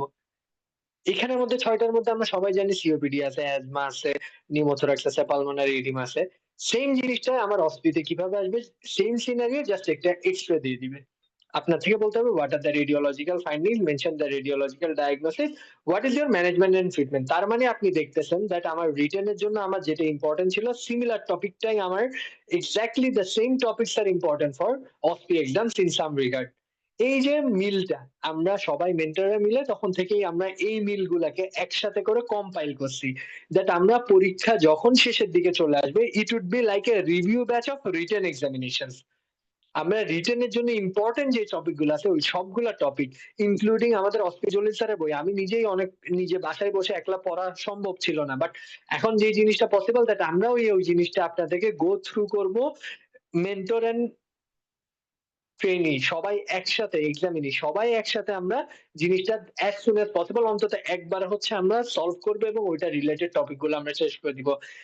যেটা আমাদের অ্যাডভান্টেজ দিবে আমাদের রিটেনের গাইডলাইন, রিটেনের প্রিপারেশনে, রিটেনে আপনারা এটাকে, আমি বারবার এই কথাটা বলি যে এটাকে আমরা অস্পি প্র্যাকটিস ব্যাচ না দিয়ে রিটেন এন্ড অস্পি প্র্যাকটিস ব্যাচ দেয়া, কারণ আমাদের রিটেনের টপিক গুলা যেগুলো রিটেনের সাথে অস্পির টপিক যেগুলো রিটেনের সাথে মিল, সেগুলো আগে আমাদের প্র্যাকটিস হয়ে যাবে। এখন এই জিনিসটাতে আপনাদের সবচেয়ে বেশি ইম্পর্টেন্ট যে জিনিসটা হেল্প করবে সেটা হচ্ছে আপনাদের যেই প্রিপারেশনটা আছে ওটা কম্পাউন্ড হবে। আপনারা একই সাথে আপনাদের ওই রিভিশন গুলার সাথে সাথে আপনারা ইজিলি পুরা সিলেবাসটা উইদিন এ শর্ট টাইম আমাদের সাথে মিলে আপনারা রিভিশন করে ফেলতে পারতেছেন। এখন এখানে অনেকের অনেক পার্সোনাল ড্রব্যাক গুলো আছে, অনেকে নিজে চিন্তা করে আমি লাস্ট সময়ে নিজে পড়বো। অবভিয়াসলি আপনি পড়তে পারবেন, আমরা জাস্ট সাপোর্টিং এভিডেন্স হিসেবে এটা দিব, কারণ এই সেম জিনিসগুলাই আপনার থেকে যখন আবার রিপিট করার প্রয়োজন হবে তখন আপনার ওই টাইমটা নাও থাকতে পারে। তো সময়ের 1 ফোর, অসময়ের 10 ফোর। আমি যদি যেই জিনিসটা আমার 10 দিন পরে করতে হবে সেই জিনিসটা যদি আমি 10 দিন আগে থেকে শুরু করি তাহলে আমি বেটার রেজাল্ট পাবো, এটা একদম কনফার্ম। আর আমি এতটুকু এনশিওর করতেছি এটার কারণে আপনার রিটেন এক্সামিনেশনে কোনো হ্যাম্পার হবে না। এবার আসি হচ্ছে why genesis, because there is no other option. এক কথায় শেষ।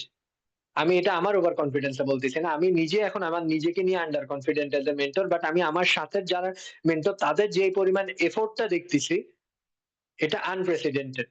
তো এতটুকু আমি এনশিওর করবো যে আপনারা অস্পি পরীক্ষা দিবেন পরে আমাদের অলরেডি কোয়েশ্চেন অ্যানালাইসিস করে, আমাদের অলরেডি অস্পির গ্রাফটা আউটলাইন করে আপনাদের পরীক্ষার জন্য রিটেন এন্ড অস্পির প্রিপারেশন গুলো আমাদের জন্য করা শেষ, দ্যাট আমরা কোনগুলা কি দিব।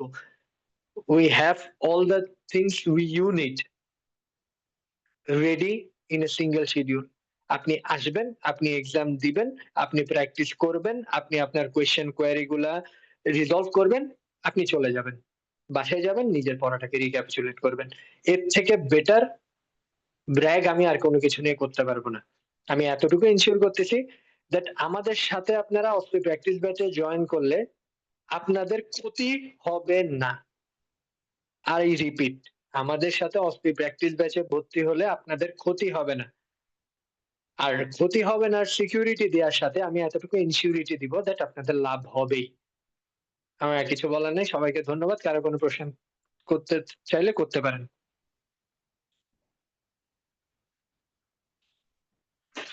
আচ্ছা, ধন্যবাদ। ওয়াফা, মনে হয় কারো কোনো প্রশ্ন নেই।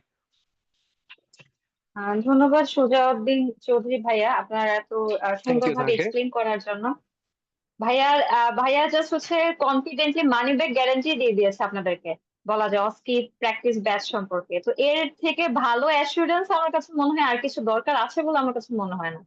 ভাইয়া কি বলেন? আমার কথা হচ্ছে সহজ কথা, আমি তো কনফিডেন্স আমার নিজের উপর দেখাচ্ছি না, আমি সবগুলো আমি আপনাদের সবার এফোর্টের উপর দেখাচ্ছি, কারণ আমার এই জিনিসটা আমি সবসময় ট্রাইড এন্ড টেস্টেড ফর্মুলা। আমাদের কোয়েশ্চেন ব্যাংক করা জি। আছে, আমরা জাস্ট কোয়েশ্চেন ব্যাংক থেকে আমরা নতুন করে আপডেট করতেছি, নট অনলি আমরা মিড টার্ম নিয়ে পড়ে আসি। এখানে এতগুলো এফোর্ট দেওয়ার পরে যদি সাকসেস না থাকে তাইলে এখানে আর সাকসেসের জন্য কারো কাছে যাওয়ার দরকারই নেই। আপনার থেকে যদি যেতে ইচ্ছা করে তো এখানে আসে। তো ভাইয়া যা বলেছে আমি ভাইয়ের সাথে পুরোপুরি একমত যে অস্কি প্র্যাকটিস ব্যাচটা কেন আমাদের জন্য বেশি গুরুত্বপূর্ণ, এবং ভাইয়া নিজের এক্সপিরিয়েন্স আমাদের সাথে শেয়ার করেছেন।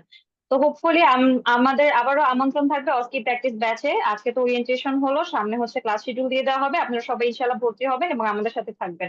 এবং ভাইয়া আপু যারা আজকে মেন্টর আছেন, এক্সপার্ট প্যানেল আছেন, তারা সবাই তো আমাদেরকে আরো বেশি গাইড করবেন। ওনারা এত সুন্দর গাইডলাইন দিচ্ছে, তো আই এম শিওর যে ওনারা ক্লাস আরো বেশি ভালো নিবে। আমি নিজের পার্সোনাল এক্সপিরিয়েন্স থেকে বলছি, আমি নিজে ওনাদের ক্লাস করেছি। এবং আমি জাস্ট অনুরোধ জানাবো যে আপনারাও এখানে ভর্তি হন এবং সেই সাথে হচ্ছে ওনাদের ক্লাস করার সুযোগগুলা পান এবং সেই সাথে মেইন পরীক্ষায় পারফর্ম করে আসেন ঠিকঠাক মতো এবং পাশ করে আসেন। ধন্যবাদ সুজাউদ্দিন ভাইয়াকে। ধন্যবাদ। ওকে, আমরা অনুষ্ঠানের এই পর্যায়ে আমরা আরেকটি হচ্ছে ফিলিং শেয়ারিং শুনবো। সেটা হচ্ছে আমাদের জুলাই 25 সেশনে একজন ব্রিলিয়ান্ট ডক্টর তানভীর আহমেদ ভাইয়া, যিনি হচ্ছে পাশ করেছে মিড টার্ম জুলাই 25 সেশন। উনি বর্তমানে এফসিপিএস ফাইনাল পার্ট কার্ডিওলজিতে ঢাকা মেডিকেল কলেজ হাসপাতালে কর্মরত অবস্থায় আছে। আমি এখন মাইক হচ্ছে তাকে ট্রান্সফার করছি। আপনি যদি আপনার ফিলিংসটা একটু শেয়ার করতেন ভাইয়া, আমাদের জন্য অনেক বেশি উপকার হতো। এবং সেই সাথে আমার অনুরোধ থাকবে আপনার কাছে যে আপনি এক্সাম হলে কি কি স্ট্র্যাটেজি ফলো করে হচ্ছে পাশ করে এসেছেন, এগুলো যদি আমাদের সাথে একটু শেয়ার করতেন।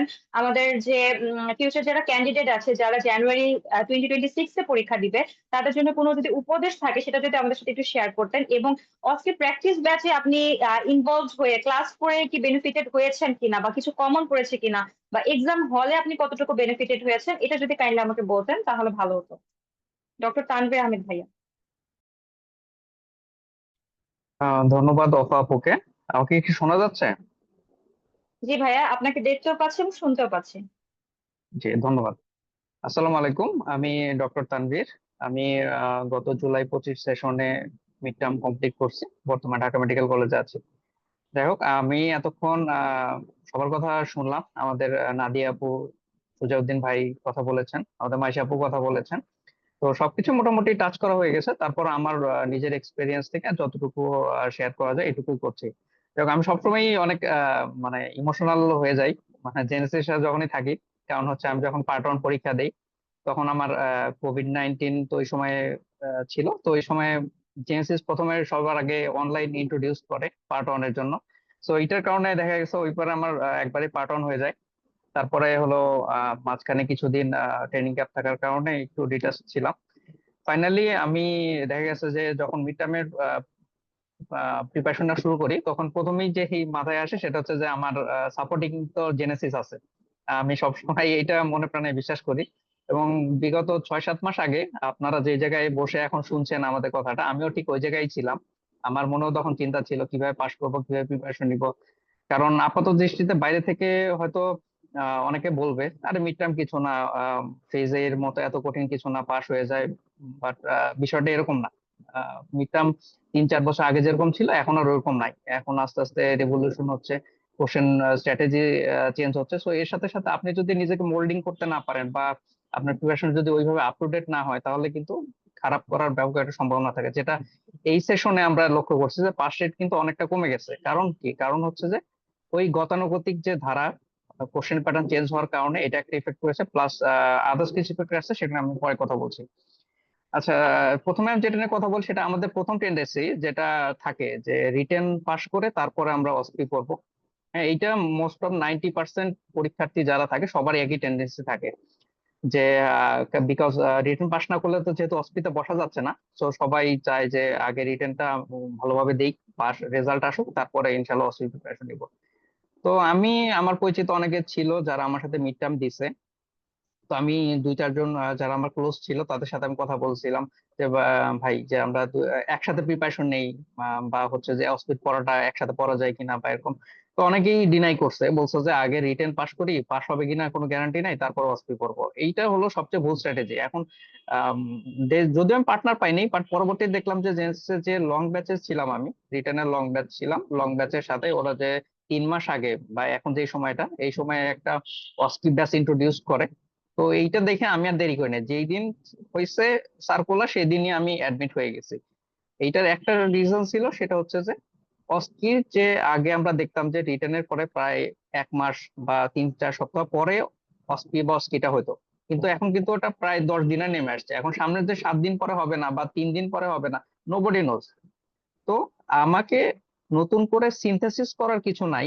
অস্পিতে বা অস্কিতে আপনি যখন বসবেন, অস্পিতে আপনার ভালো করা হচ্ছে রিফ্লেক্স। আপনি যত প্র্যাকটিস করবেন, যত আপনার ম্যাটেরিয়ালস রেডি থাকবে, আপনার প্রিপারেশন তত ইজি হবে, তত ফ্লুয়েন্ট হবে। ওইখানে আপনি নতুন করে কিছু বানাইতে পারবেন না। এক্সামিনেশন বলেন, হিস্ট্রি টেকিং বলেন, সম্পূর্ণ মাথা ব্ল্যাঙ্ক থাকবে। আপনি রিফ্লেক্স যতটা প্র্যাকটিস করছেন, যতটা আপনি এতদিন পড়াশোনা করছেন, সেগুলাই আসলে মোটামুটি আপনাকে কাজে দিবে আর কি। তো মোদ্দা কথা যেটা বলতে চাচ্ছি, যে এই যে রিটেনের সাথে যে 3 মাস আগে যে ব্যাচটা শুরু হচ্ছে, এটাতে আমাকে কিভাবে হেল্প করছে সেটা হচ্ছে যে, দেখেন আমি সবসময় বলি যে আপনি যখন ডেভিডসনের একটা চ্যাপ্টার পড়তেছেন, যেমন আমাদের জেনেসিসে যেটা হয় যে আপনি এক চ্যাপ্টার আপনাকে মঙ্গলবারে বা শুক্রবারে ক্লাস হবে, তার এক সপ্তাহ পরে আপনার সেটা পরীক্ষা হবে, প্লাস হচ্ছে যে মানে ইভালুয়েশনটা হবে আর কি। বাট হচ্ছে যে দেখেন, আপনি যখন 1 মাস বা প্রথমে কোচিং শুরু করলেন, তখন যে চ্যাপ্টারটা পড়ছেন, আলটিমেটলি কিন্তু 3 মাস পরে ওটা অনেক পুরাতন চলে গেছে বিষয়টা। কিন্তু আপনি যখন অস্পি ব্যাচের সাথে থাকবেন, এই যে অস্পি ব্যাচে যে আপনার একটা ফ্লো থাকবে, যে আমি হ্যাঁ এই ব্যাচে আছি, এই ব্যাচে ক্লাসগুলো হচ্ছে। তো এই যে আপনি জলিল স্যারের যখন আপনি 10টা অস্পি করবেন, এই 10টা অস্পিতে যে 5টা করে কোশ্চেন থাকে, এই 5টা কোশ্চেন, 10টা অস্পি কিন্তু এক একটা এসএ কিউ। এটা কিন্তু বিভিন্ন চ্যাপ্টারের সাথে রিলেটেড থাকে, বিভিন্ন সিস্টেমের সাথে রিলেটেড থাকে। তার মানে কি, আপনি রিটেন পড়তেছেন, সাথে আপনি প্রতিদিন যদি 10টা করে অস্পি করেন, সেই অস্পিটা আপনার কি পুরোনো পড়া রিভাইজ করার ক্ষেত্রে কিন্তু খুবই হেল্পফুল। আর হচ্ছে যেটা বললাম, যে রিটেনের পরে সময় এত কম থাকে, ওই সময় এত পাজল থাকে সবাই, দেখা যাবে রিটেন দিয়ে আপনি 2 দিন লেথার্জিক হয়ে পড়ে আছেন, যে মানে রিটেনে এত স্ট্রেস যায়, আবার যে পাশ করবো কিনা, দেখা যায় সবসময় একটা কনফিউশন তৈরি হয়। তো আপনার যদি ওই লাস্ট 10 দিনের ম্যাটেরিয়ালস বা আপনি কি করবেন সেটা যদি আগে রেডি করা না থাকে, ওইসব আপনি রেডি করবেন কখন, বা আপনি এক্সামিনেশন করবেন কখন, আপনি পরীক্ষার জন্য মেন্টালি প্রিপেয়ার হবেন কখন? আন্ডার কনফিডেন্স হওয়া হচ্ছে অস্পি আর অস্কির জন্য সবচেয়ে বেশি ক্ষতিকর। আপনি কিছু 2 বছর ট্রেনিং করছে মানে আপনি অনেক কিছুই পারেন, যেটা আমি মনে করি। আপনি শুধু কনফিডেন্সটা দরকার, সেই কনফিডেন্সের জন্য আপনার এই আগের প্রিপারেশনটা অনেক জরুরি। আপনার কিছু করার দরকার নেই, আপনি এই লং ব্যাচ যেটা অস্কিতে, অস্কি ব্যাচটা শুরু হয় আগে, আপনি এটাতে ঢুকবেন। আপনার কাজ শুধু, আমি যেটা করেছিলাম, যে এক্সামিনেশন যেগুলো হয়, ভাইয়ারা যে এক্সামিনেশন করে, আমি ওই ক্লাসগুলো করতাম, 10টা করে অস্পি পড়তাম ব্যাচের সাথে সাথে। আর যে এক্সামিনেশন যে সিকোয়েন্স, এই সিকোয়েন্স A to Z লিখে রাখতাম বা এগুলো নোট করে রাখতাম, কারণ আমার পরীক্ষার আগে ওই ভিডিও, মানে 2-3 ঘন্টার ভিডিও দেখে আবার এই 7-8টা সিস্টেমের নতুন করে নোট করা, সেগুলা কি আসবে না আসবে এগুলা রেডি করা, এটা কিন্তু সো টাফ ব্যাপার। আর হলো সবাই বলে যে জলি স্যারের বই 2 থেকে 3 বার অবশ্যই পড়তে হবে। এটা কিন্তু বলার কথা বলে না, এটা যারা পরীক্ষা দিচ্ছে এক্সপিরিয়েন্স থেকে বলে এটা। আপনাকে রিটেনের পরে যদি দুইবার অ্যাটলিস্ট 2বার যদি জলি স্যারের অস্পি পড়তে পারেন, আপনি সো মাচ কনফিডেন্ট থাকবেন, আপনার প্রশ্ন কমন পড়ার দরকার নাই। এটা আপনাকে যে একটা মোরাল বুস্ট দিবে যে হ্যাঁ আমি 1000 অস্পি পড়ছি। কারণ জলি স্যারের বইয়ে মোটামুটি 500-র মতো অস্পি থাকে, আপনি 2বার পড়লে 1000 বার পড়া হয়ে 1000টা অস্পি পড়া হয়ে যায়। তো এই যে কনফিডেন্সটা দরকার, এই কনফিডেন্সটা আপনি তখনই পাবেন যখন আপনি আরো আগে থেকে রিটেনের আগে যখন আপনি 500 অস্পি পড়ে ফেলবেন, তখন দেখবেন এই জিনিসটা তখন ফ্লুয়েন্টলি আপনি জাস্ট রিভিশন দিচ্ছেন, আপনি ছবিগুলো দেখতেছেন, ডায়াগনোসিস চিন্তা করতেছেন, আপনার তখন কোশ্চেনও সব করার দরকার হয় না, এরকম একটা কনফিডেন্স চলে আসবে। সো এইটাই আমার বলার ছিল, যে আপনারা ম্যাটেরিয়ালস গুলা রেডি করার জন্য এই ব্যাচের আসলে আমি বিকল্প কিছু দেখি না। আমি যে স্ট্র্যাটেজি ফলো করছি, আপনার শুধু ব্যাচের সাথে থাকেন, এক্সামিনেশন যেগুলো হয় সেগুলো সিকোয়েন্স গুলা রেডি করেন। হিস্ট্রির জন্য নাদিয়া আপু আছে, আমাদের কোনো সমস্যা নাই ইনশাল্লাহ। আর রিটার্নের সময় কজোলজি গুলা খুব ভালো করে পড়বেন হিস্ট্রির জন্য, কারণ আপনি হিস্ট্রি যদি 10টা কজ জানেন, আপনি আধা ঘন্টা হিস্ট্রি নিতে পারবেন, কোনো সমস্যা নাই। তো এই যে দিক নির্দেশনা গুলা, এগুলা কিন্তু আজ মানে নতুন কিছু না। যারা আমাদের মেন্টর প্যানেল আছেন বা হচ্ছে যারা আগে পরীক্ষা দিচ্ছেন, তারা কিন্তু ঠিকে শিখে আপনাদের এগুলো শিখাচ্ছে, যেগুলো আপনি হয়তো ঠিকে পরবর্তী কাউকে বলতে পারবেন। সো এইটা খুবই ইম্পর্টেন্ট। তো ঠিকে শেখার থেকে যারা এক্সপিরিয়েন্স, তাদের থেকে এক্সপিরিয়েন্স গ্যাদার করে একবারে পাশ করাটা আমার মনে হয় বুদ্ধিমানের কাজ। আর হচ্ছে যে আমার সবসময় খুবই ভালো লাগে জেনেসিস এর সাথে ক্লাসগুলো করতে, বিকজ আপনারা দেখবেন যে জেনেসিস এর যারা মেন্টর আছে, কোনো না কোনো ভাবে সবার সাথে সবাই পরিচিত। হ্যাঁ, আর যারা ক্লাস নেয় এখানে সবাই মোটামুটি আমার বড় ভাই বড় আপু কাছের, মানে এতটা কমফোর্টেবল ফিল হয়ে যায় আমরা ক্লাস নেওয়ার সময়, মানে কোনো কোশ্চেন করতে হেজিটেশন থাকে না, বা একটা ফ্রেন্ডলি এনভায়রনমেন্ট তৈরি হয়। এটা খুবই খুবই মানে এটা আমি কোথাও পাবো কিনা আমি জানি না, এই জন্য বারবার আমি জেনেসিস এর সাথেই থাকি যে কোনো দরকারে। আর যে মোরাল সাপোর্ট সাথে হচ্ছে যে অল টাইম আমার তো অস্পি বা অস্কির আগে যেটা আমরা দেখছি, যে আমাদের ব্যাচে রাত 10টা 11টায় 1টা 2টা কোনো কথা নেই, আমাদের যে অনলাইন মানে হোয়াটসঅ্যাপ যে গ্রুপ থাকে, মানে ব্যাচের যে গ্রুপটা, এখানে যে যখন ইচ্ছা মেসেজ দিচ্ছে, যার যখন যেটা দরকার হচ্ছে, না দিয়ে পুরো রাত 1টা 2টা পর্যন্ত মেসেজে রিপ্লাই দেয়। পরীক্ষার আগের দিন রাতে পর্যন্ত ইম্পর্টেন্ট যেগুলো আছে স্ক্রিনশট নিয়ে আমাদের শেয়ার করছে, আমাদের মানে বলছে যে এই জিনিসটা সকাল দেখেছেন। তো এই সাপোর্টটা আসলে মানে নিজে থেকে জোগাড় করতে হলে বা হচ্ছে যে এই সাপোর্টটা নিজে ম্যানেজ করতে হলে অনেক বেশি বেগ পেতে হবে। তাই আমি যেভাবে পড়াশোনা করছি সেটা আপনাদের সাথে শেয়ার করলাম। তো আশা করি আপনাদের রিটেনের কোনো সমস্যা হবে না। এই লং ব্যাচ যেটা আছে এটা বরং আপনার প্রস্তুতি বুস্ট আপ করবে, আপনার কনফিডেন্স লেভেল বুস্ট আপ করবে। সবার জন্য অনেক বেশি শুভকামনা থাকলো আপকামিং পরীক্ষার জন্য। সবাইকে ধন্যবাদ। আসসালামু আলাইকুম। আপু, থ্যাংক ইউ। আহ, ধন্যবাদ তানভীর আহমেদ ভাইকে এত সুন্দরভাবে ওনার জার্নিটা আমাদেরকে এক্সপ্লেইন করার জন্য, এবং সেই সাথে হচ্ছে উনি যে আমাদের জেনেসিস এর যে এনভায়রনমেন্টের কথা বললো, আসলে খুবই একটা এক্সামিনি ফ্রেন্ডলি একটা এনভায়রনমেন্ট তো বটেই। এবং সেই সাথে আমাদের সিনিয়র মেন্টররা যারা যারা আছেন, আমাদের এক্সপার্ট প্যানেল যারা যারা আছেন, তারা সবাই হচ্ছে দিনরাত অনেক বেশি এফোর্ট দেন। তার কারণেই হচ্ছে আমাদের পাস রেট 75%, যেখানে হচ্ছে ওভারঅল জেনেসিস মিড টার্মে পাস রেট ছিল 35%, সেখানে হচ্ছে জেনেসিস মিড টার্ম মেডিসিনে পাস রেট হচ্ছে 75%। এটা অবশ্যই মেন্টরদের কৃতিত্ব তো বটেই, এবং সেই সাথে ওনাদের এত এফোর্ট এবং হচ্ছে এত অধ্যবসায়, তার জন্যই আজ এত সুন্দর একটি রেজাল্ট আমরা সবাইকে উপহার দিতে পারি। আর তানভীর ভাইয়াকে অনুরোধ করবো, যেহেতু উনি হচ্ছে পার্ট 1 এবং মিড টার্মে জেনেসিস সাথে থেকেছেন, ইনশাল্লাহ ফাইনাল পার্টে অবশ্যই আমাদের সাথে থাকবেন। Stay with Genesis. ইনশাল্লাহ আপু, ওকে। কিছু হ্যাঁ, ডিসকাউন্ট দিলে ইনশাল্লাহ অবশ্যই থাকবো। হ্যাঁ, হ্যাঁ, শিওর ভাইয়া, শিওর। আমাদের প্রিভিয়াস যারা ব্যাচে যুক্ত থাকেন তাদের জন্য ডিসকাউন্ট তো অবশ্যই আছে। আমরা একদম হচ্ছে অনুষ্ঠানের শেষ পর্যায়ে চলে আসছি। এই অনুষ্ঠানের শেষ পর্যায়ে অতি গুরুত্বপূর্ণ একটা পার্টে আমরা চলে আসছি। এই পর্যায়ে আমি আমাদের এক্সপার্ট প্যানেলে জনপ্রিয় মেন্টর ডক্টর মেহেরাঙ্গিজ রহমান দুর্না আপুকে অনুরোধ জানাচ্ছি তাকে তার অস্কি প্র্যাকটিস ব্যাচটি কেন দরকার সেটি যদি আমাদেরকে একটু বলতেন। এবং বলে রাখা ভালো, আপু হচ্ছে এমআরসিপি ইউকে এবং সেই সাথে এফসিপিএস ফাইনাল পার্ট। তো আপুকে আমি অনুরোধ জানাবো যে আপু আমাদের জন্য আমাদেরকে যদি একটু বলতেন যে অস্কি প্র্যাকটিস ব্যাচটি কেন এত বেশি গুরুত্বপূর্ণ, এবং 3 মাস আগেই কেন ভর্তি হতে হবে, এবং এক্সাম হলের কি কি করণীয় বা কিভাবে পরীক্ষা প্রিপারেশন নিলে সেটা আমাদের এক্সামিনীদের জন্য ফ্রুটফুল হবে। আমি আপুকে মাইক ট্রান্সফার করছি। আসসালামু আলাইকুম। থ্যাংক ইউ আপু। আপু আমার কথা কি ক্লিয়ারলি শোনা যাচ্ছে? জি আপু, আপনাকে শোনা যাচ্ছে এবং দেখতেও পাচ্ছি আপু। ও, ওকে, থ্যাংক ইউ। তো আমি এতক্ষণ সবার কথা শুনছিলাম, সব মেন্টররা, সিনিয়র মেন্টররা এবং যারা এবার পাশ করেছেন সবার কথা শুনলাম। তো আসলে আমার থেকে ভালো যারা এবার পাশ করে আসছেন তারা আপনাদেরকে ভালো ফিডব্যাক বা রিভিউ দিতে পারবে। হ্যাঁ, কারণ আমি যখন পরীক্ষা দিয়েছি তখন আসলে জেনেসিসের এগুলা কিছুই ছিল না। তো এখন আপনারা যারা করছে, যারা করে বেনিফিটেড হচ্ছে, তাদের কাছ থেকে হচ্ছে সবচেয়ে ভালো রিভিউ পাবেন। আমি ফার্স্টে, আপু আমাকে কয়েকটা কোয়েশ্চেন বলেছে যে কি কে বলবো, আমি তার আগে আমি আরেকটা জিনিস বলে নিই, যেটা হচ্ছে ম্যাক্সিমাম ক্যান্ডিডেট আমাকে জিজ্ঞাসা করে বা ক্লাসের সময় যে আপু আমরা যারা রেগুলার ব্যাচে আছি বা আমরা যারা লং ব্যাচে আছি, হ্যাঁ তারা তো এখানে কি অস্পি তো করছি, আমাদের জন্য তো আলাদা এখানে অস্পি ক্লাস হচ্ছে, তাহলে আবার অস্কি প্র্যাকটিস ব্যাচ এটা কিসের জন্য, মানে এটার মধ্যে ডিফারেন্সটা কি? তাহলে কি আমার হচ্ছে রেগুলার ব্যাচ বা লং ব্যাচে কি আমার অস্পি ক্লাস হবে না?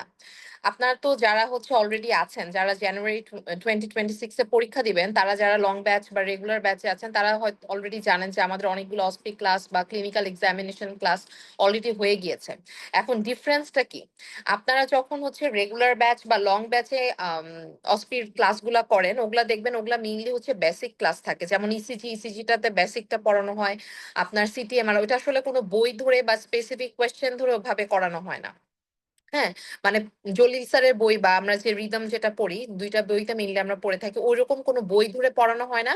আপনাদেরকে ওভারঅল একটা সিটি এমআরআই বা হচ্ছে ইসিজি বা এক্স রে বা হচ্ছে পিক্টোরিয়াল, তো এগুলার উপরে আপনার ক্লাসগুলো নেওয়া হয়। কিন্তু আমাদের অস্কি প্র্যাকটিস ব্যাচটা কমপ্লিটলি হচ্ছে আপনার করা হয়েছে যাতে আপনার একদম এক্সাম ওরিয়েন্টেড ভাবে, যাতে আপনারা যারা যেই বইটা পড়েন, যে মেইনলি আমরা যেটা জলিল স্যারের বইটা পড়ি, জলিল স্যারের বইটাকে আমরা ভাগ ভাগ করে ক্লাসগুলোকে আমরা ডিভাইড করেছি।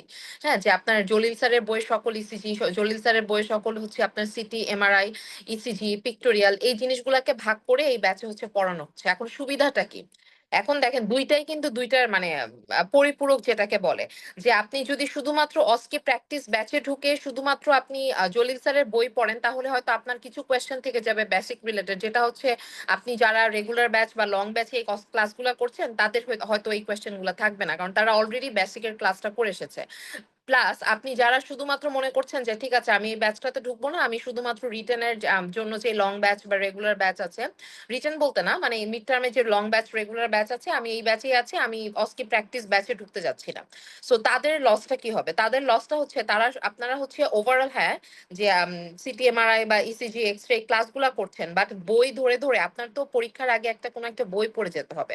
আপনি তো মানে আসলে তো শুধুমাত্র ক্লাস করে মানে যতই বলি ক্লাস যতই ভালো হোক বা যেটাই হোক, শুধুমাত্র ক্লাস করে তো আপনি একটা অস্ত্রের পরীক্ষা দিতে চলে যাবেন না। সো এই পরীক্ষাটার জন্য হেল্পফুল মানে পরীক্ষাটা যাতে আপনাদের সুবিধা হয়, আপনাদের মানে প্যানিক কম হন, কারণ আপনারা অলরেডি জানেন আমাদের মাত্র 1 সপ্তাহ হচ্ছে টাইম থাকে রিটেনের পরে অস্কি এক্সামের জন্য।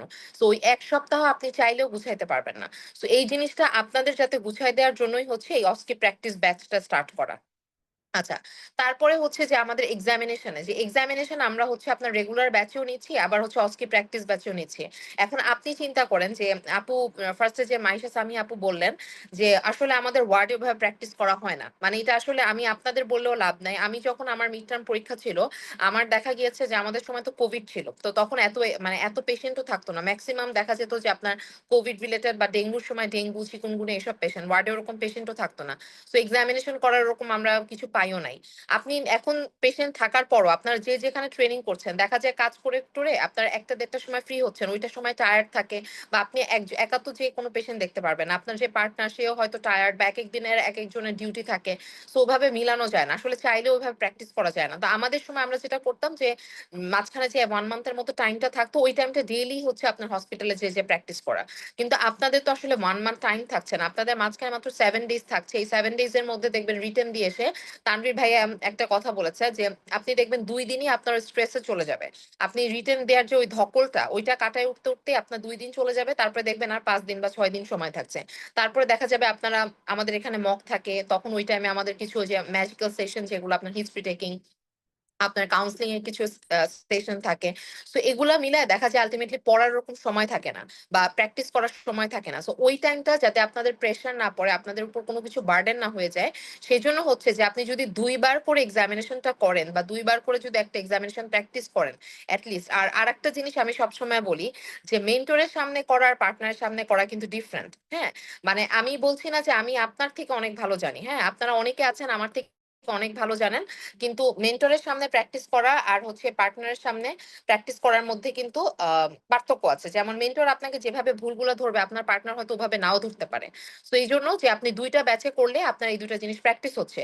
প্লাস হচ্ছে আপনারা এই ব্যাচটা আপনারা দেখবেন যে নর্মালি আমরা যেসব ক্লাসগুলো নিই, হ্যাঁ ক্লাস নেওয়ার পরও কিছু কোয়েশ্চেন থাকে, কোয়ারি থাকে অস্পি রিলেটেড, যে এটা বুঝতে পারছি না ওইটা বুঝতে পারছি না, এই জিনিসগুলোও কিন্তু আপনার বই পড়ার সময় বই পড়তে যেয়ে দেখবেন যে আপনার অনেক জিনিস ধরতে পারছেন না, যে এই ছবিটা কিভাবে দেওয়া, বা এই ছবিটাতে তো আমার এইটা মনে হচ্ছে না, বাট স্যারের অ্যান্সারটা এভাবে দেওয়া। তো এরকম কিছু থাকলে সেই জিনিসগুলোও কিন্তু আপনার ক্লাসে ক্লিয়ার হয়ে যাচ্ছে। সো এই জন্যই আমার কাছে মনে হয় যে অস্কি প্র্যাকটিস ব্যাচটা খুবই খুবই ইম্পর্টেন্ট। আর অস্কি পাস করা ছাড়া আসলে তো আপনার মিড টার্ম পাস করা সম্ভব না।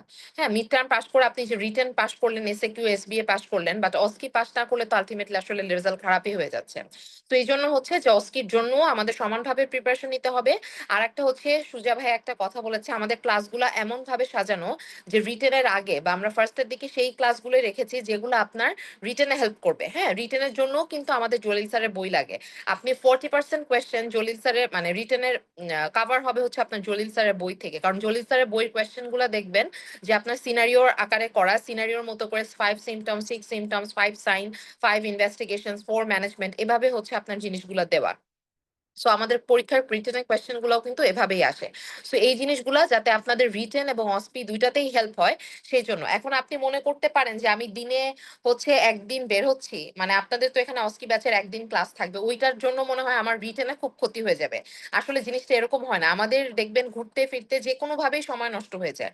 বাসায় থেকেও যে আপনি ওই টাইমটা পড়ে কোনো অনেক কিছু উদ্ধার করে ফেলবেন তা না, কিন্তু আপনি ওই টাইমটা যদি একটা ক্লাস করেন, আপনি দেখবেন ক্লাস থেকে মানে সবার হয়তো অনেকের অনেক ক্লাস নেই যে হ্যাঁ এই ক্লাস ভালো লাগছে না ওই ক্লাস, বাট আপনি যতই আমি ধরেই নিলাম যে আপনি একটা সবচেয়ে খারাপ পেন্টরের ক্লাস করলেন, তারপরও মনে করেন আমার ক্লাসে করলেন, হ্যাঁ ভালো লাগলো না, কিন্তু তারপরও আপনি হয়তো 2টা লাইন পরীক্ষার জন্য ইম্পর্টেন্ট আপনি শিখতেন। হ্যাঁ, ওইটা আপনার পরীক্ষার হলে বা পরীক্ষার এনভায়রনমেন্টে হেল্প করবে। তো এটার জন্যই আপনারা ঢুকবেন অস্কি ব্যাচে। আর একটা হচ্ছে অস্কি প্র্যাকটিস, যদি আপনি ফার্স্ট দিন মনে করেন যে আমি ফার্স্ট দিন এফসিবিএস মিড টার্মে যে বসবো, বসে আমার সবকিছু হয়ে যাবে, আপনি চিন্তা করে দেখেন আপনি লাস্ট অস্কি কবে দিয়েছেন। আপনি লাস্ট অস্কি পরীক্ষা দিয়েছেন আপনার এফসিবিএস ফাইনাল, সরি এমবিবিএস ফাইনালের সময়। তো অনেকের কিন্তু অনেক গ্যাপ। হ্যাঁ, তো আপনি যদি এখন আগে থেকে আপনি অস্কিটা প্র্যাকটিস করে না যান, অস্কির এনভায়রনমেন্টটা যদি না জেনে যান, না বুঝে যান, তাহলে কিন্তু it's very difficult to crack the exam. So এই জন্য আমি বলবো যে আপনারা এই ব্যাচটাতে ঢুকবেন। আপনারা ক্লাসের সাথে সাথে যদি ওইভাবে পুরাটা পড়ে শেষও না করতে পারেন, অ্যাটলিস্ট ক্লাসগুলো করেন। ক্লাসগুলো করলেও আপনাদের হচ্ছে অনেকটা আইডিয়া হবে এক্সামের ব্যাপারে। আর এক্সামটা কিভাবে হয়, মানে এক্সাম এনভায়রনমেন্টের ব্যাপারে আপু বলার ব্যাপারে বলেছিল, এটা আসলে আপু তো ফার্স্টে মাইশা সামি আপু অনেক ডিটেলসে বলেছে, তারপরে আপনারা অলরেডি জানেন। এটা আসলে ওরকম কিছু না, পরীক্ষাটা হয় হচ্ছে বিসিপিএস এ। এবং আমরা একটা জিনিস এবার শুনছি যে এবার আপনাদের ফাইন্ডিং সহ একটা পেশেন্ট, মানে এর আগে তো হচ্ছে যতবার পরীক্ষা হয়েছে মেইনলি দেখা যায় নর্মাল পেশেন্ট, মানে নর্মাল সারোগেটের উপর আপনার এক্সামিনেশন করতে দেওয়া হয়। হ্যাঁ, একবার শুধুমাত্র ফার্স্টে হচ্ছে আপনার ছিল, যেটা হচ্ছে আপনার নি জয়েন্ট সোয়েলিং এর একটা ছিল। এরপরে ফাইন্ডিং সহ আর কোনো পেশেন্ট ওভাবে আসেনি, বাট এবার কিন্তু আসতে পারে। এবং আমাদের পরীক্ষাটা মেইনলি হয় হচ্ছে বিসিপিএস এ। বিসিপিএস এ দেখা যায় সকাল 7টা বা 7:30টার মধ্যে আপনাকে প্রেজেন্ট থাকতে হবে। থাকার পরে আপনার একটা লটারির মতো হবে, লটারির মতো হয়ে আপনাকে একটা কোড নাম্বার দেওয়া হবে। This code number is different from your roll number. আপনি যেটা হচ্ছে রিটেনে লিখে এসেছেন সেটার থেকে আপনার এই কোড নাম্বারটা কমপ্লিটলি ডিফারেন্ট। আপনি কোড নাম্বারটা হচ্ছে হাতের এখানে লিখে রাখবেন। লিখে রাখার পরে আপনি প্রত্যেকটা স্টেশনে যখন লিখবেন, হাতটা যখন থাকবে আপনার মনে থাকবে এমনিতে, আপনি ওটা দেখে আপনি হচ্ছে লিখবেন। এইটাও কিন্তু আপনার জেনেসিসেই প্র্যাকটিস করে যেতে হবে। আপনি যদি মনে করেন ফার্স্ট দিন পরীক্ষা দিয়ে আপনিও বুঝে যাবেন বা মনে থাকবে, জিনিসটা কিন্তু এটা না। আমি বারবার বলছি, আপনি লাস্ট অস্পি পরীক্ষা দিয়েছেন আপনার এমবিবিএস ফাইনালের সময়। সো আপনার এই জিনিসটা প্র্যাকটিসে আনতে হলেও আপনাকে জেনেসিসে এই অস্কি ব্যাচে ঢুকে আপনাকে এই প্র্যাকটিস গুলো করতে হবে। সেকেন্ড থিং হচ্ছে যেই স্টেশন গুলাতে স্যাররা থাকেন, সেই জায়গা যে আপনার কোড নাম্বারটা বলতে হবে যে sir my code number is অমুক। হ্যাঁ, এইটাও কিন্তু আপনার জেনেসিসে প্র্যাকটিস হবে, কারণ জেনেসিসে আপনার যে কাউন্সিলিং, হিস্ট্রি টেকিং বা এক্সামিনেশন স্টেশন গুলাতে মেন্টর যারা থাকে, তাদেরকে আপনি যে আপনার রোল নাম্বারটা বলবেন, তারপরে হচ্ছে আপনার যেটা আর কি স্টেশনে আছে সেটা আপনি সেভাবে পারফর্ম করবেন। সো এইভাবে টোটাল 15 স্টেশন থাকে। 15 এর মধ্যে হচ্ছে অসপি যেটা থাকে সেটা total 10 station, 5 minutes for each station. আর একটা হচ্ছে ক্লিনিক্যাল যে পোর্শনটা, সেটাতে হচ্ছে টোটাল 5টা স্টেশন থাকে, 10 minutes for each station. So round the clock হচ্ছে আপনার এক্সামিনেশন হয়। আর এখন যেহেতু অনেক স্টুডেন্ট, সো আপনার কয়েকটা ভাগ করে হচ্ছে এক্সামিনেশন হয়। যারা অলরেডি বলেছে, আমাদের যারা পাস করেছেন তারা হচ্ছে অলরেডি বলেছেন যে একসাথে কয়েকটা লাইন ঢুকে এক একজন এক এক দিকে চলে যায়। হ্যাঁ, আর এখানে স্যার ম্যাডাম অনেকে আপনার অনেক পরিচিত। আপনার নিজের গাইড যে বা আপনার নিজের যে আপনি সুপারভাইজার, যে আপনি যার আন্ডারে ট্রেনিং করছেন, এমন হতে পারে কোনো স্টেশনে উনিও থাকতে পারেন। হ্যাঁ, বা আপনি হয়তো সবচেয়ে ভয় পান যে স্যার বা ম্যাডামকে, সেও হয়তো থাকতে পারে। সো এই সবকিছু জিনিসের জন্যই আপনাকে মেন্টালি প্রিপেয়ার করার জন্য আপনাকে কিছু টিপস এন্ড ট্রিক্স থাকে এক্সামের, সেগুলো তো আসলে এই ক্লাসগুলোতে বলা সম্ভব হয় না। সো এগুলো সবকিছুর জন্যই আমাদের অস্কি ব্যাচটা। আশা করি যে আপনারা সবাই এটাতে জয়েন করবেন। যারা ইনশাল্লাহ জানুয়ারি 2026 এক্সাম দেবেন তারা সবাই জয়েন করবেন এবং সবাই ইনশাল্লাহ বেনিফিটেড হবেন। আর আপনাদের তারপরও যদি কোনো ইয়ে থাকে, কোয়ারিজ বা কোনো সাজেশন বা কোনো অ্যাডভাইস বা কোনো ফিডব্যাক, তাহলে আপনারা জেনেসিসের যে কোনো মেন্টরকে যে কোনো সময় বা জেনেসিসের অফিসে যে কোনো কাউকে আপনি জানাতে পারবেন। ঠিক আছে, থ্যাংক ইউ। আমি এখানে শেষ করছি। তারপর যদি কারো কোনো কোয়েশ্চেন থাকে আপনারা জিজ্ঞাসা করতে পারেন। থ্যাংক ইউ আপু, তাহলে শেষ করছি আমি। থ্যাংক ইউ সো মাচ আপু। ডোনা আপুকে অশেষ অশেষ ধন্যবাদ এত ডিটেইলড ভাবে এবং এত চমৎকার ভাবে আমাদের সাথে শেয়ার করার জন্য যে এক্সাম হলের এনভায়রনমেন্ট কেমন থাকে, এবং সেই সাথে একটা পরিপূর্ণ গাইডলাইন কিন্তু আপু দিয়েছেন আমাদের এক্সামিনীদের। তো হোপফুলি আমাদের আজকে যে এক্সপার্ট প্যানেলটা আমরা হচ্ছে এভাবে সাজিয়েছিলাম আমাদের জনপ্রিয় এবং হচ্ছে সবচেয়ে সিনিয়র মেন্টরগণ দিয়ে, নাদিয়া আপু, সুজা ভাই এবং দুর্না আপু, আপনারা তিনজনই খুব সুন্দর মতো করে আমাদেরকে একটা চমৎকার গাইডলাইন উপহার দিয়েছেন এবং কিভাবে পড়তে হবে টিপস এন্ড ট্রিক্স গুলো বলেছেন, এবং এক্সাম হলে এনভায়রনমেন্ট কেমন থাকে এবং 3 মাস আগেই কেন আজকে প্র্যাকটিস ব্যাচটা শুরু করতে হবে বা শুরু করলে কতটুকু একটা এক্সামিনে বেনিফিটেড হবে, এই সমস্ত কিছু আমাদেরকে এত চমৎকার ভাবে বোঝানোর জন্য আপনাদের তিনজনকে অশেষ অশেষ ধন্যবাদ।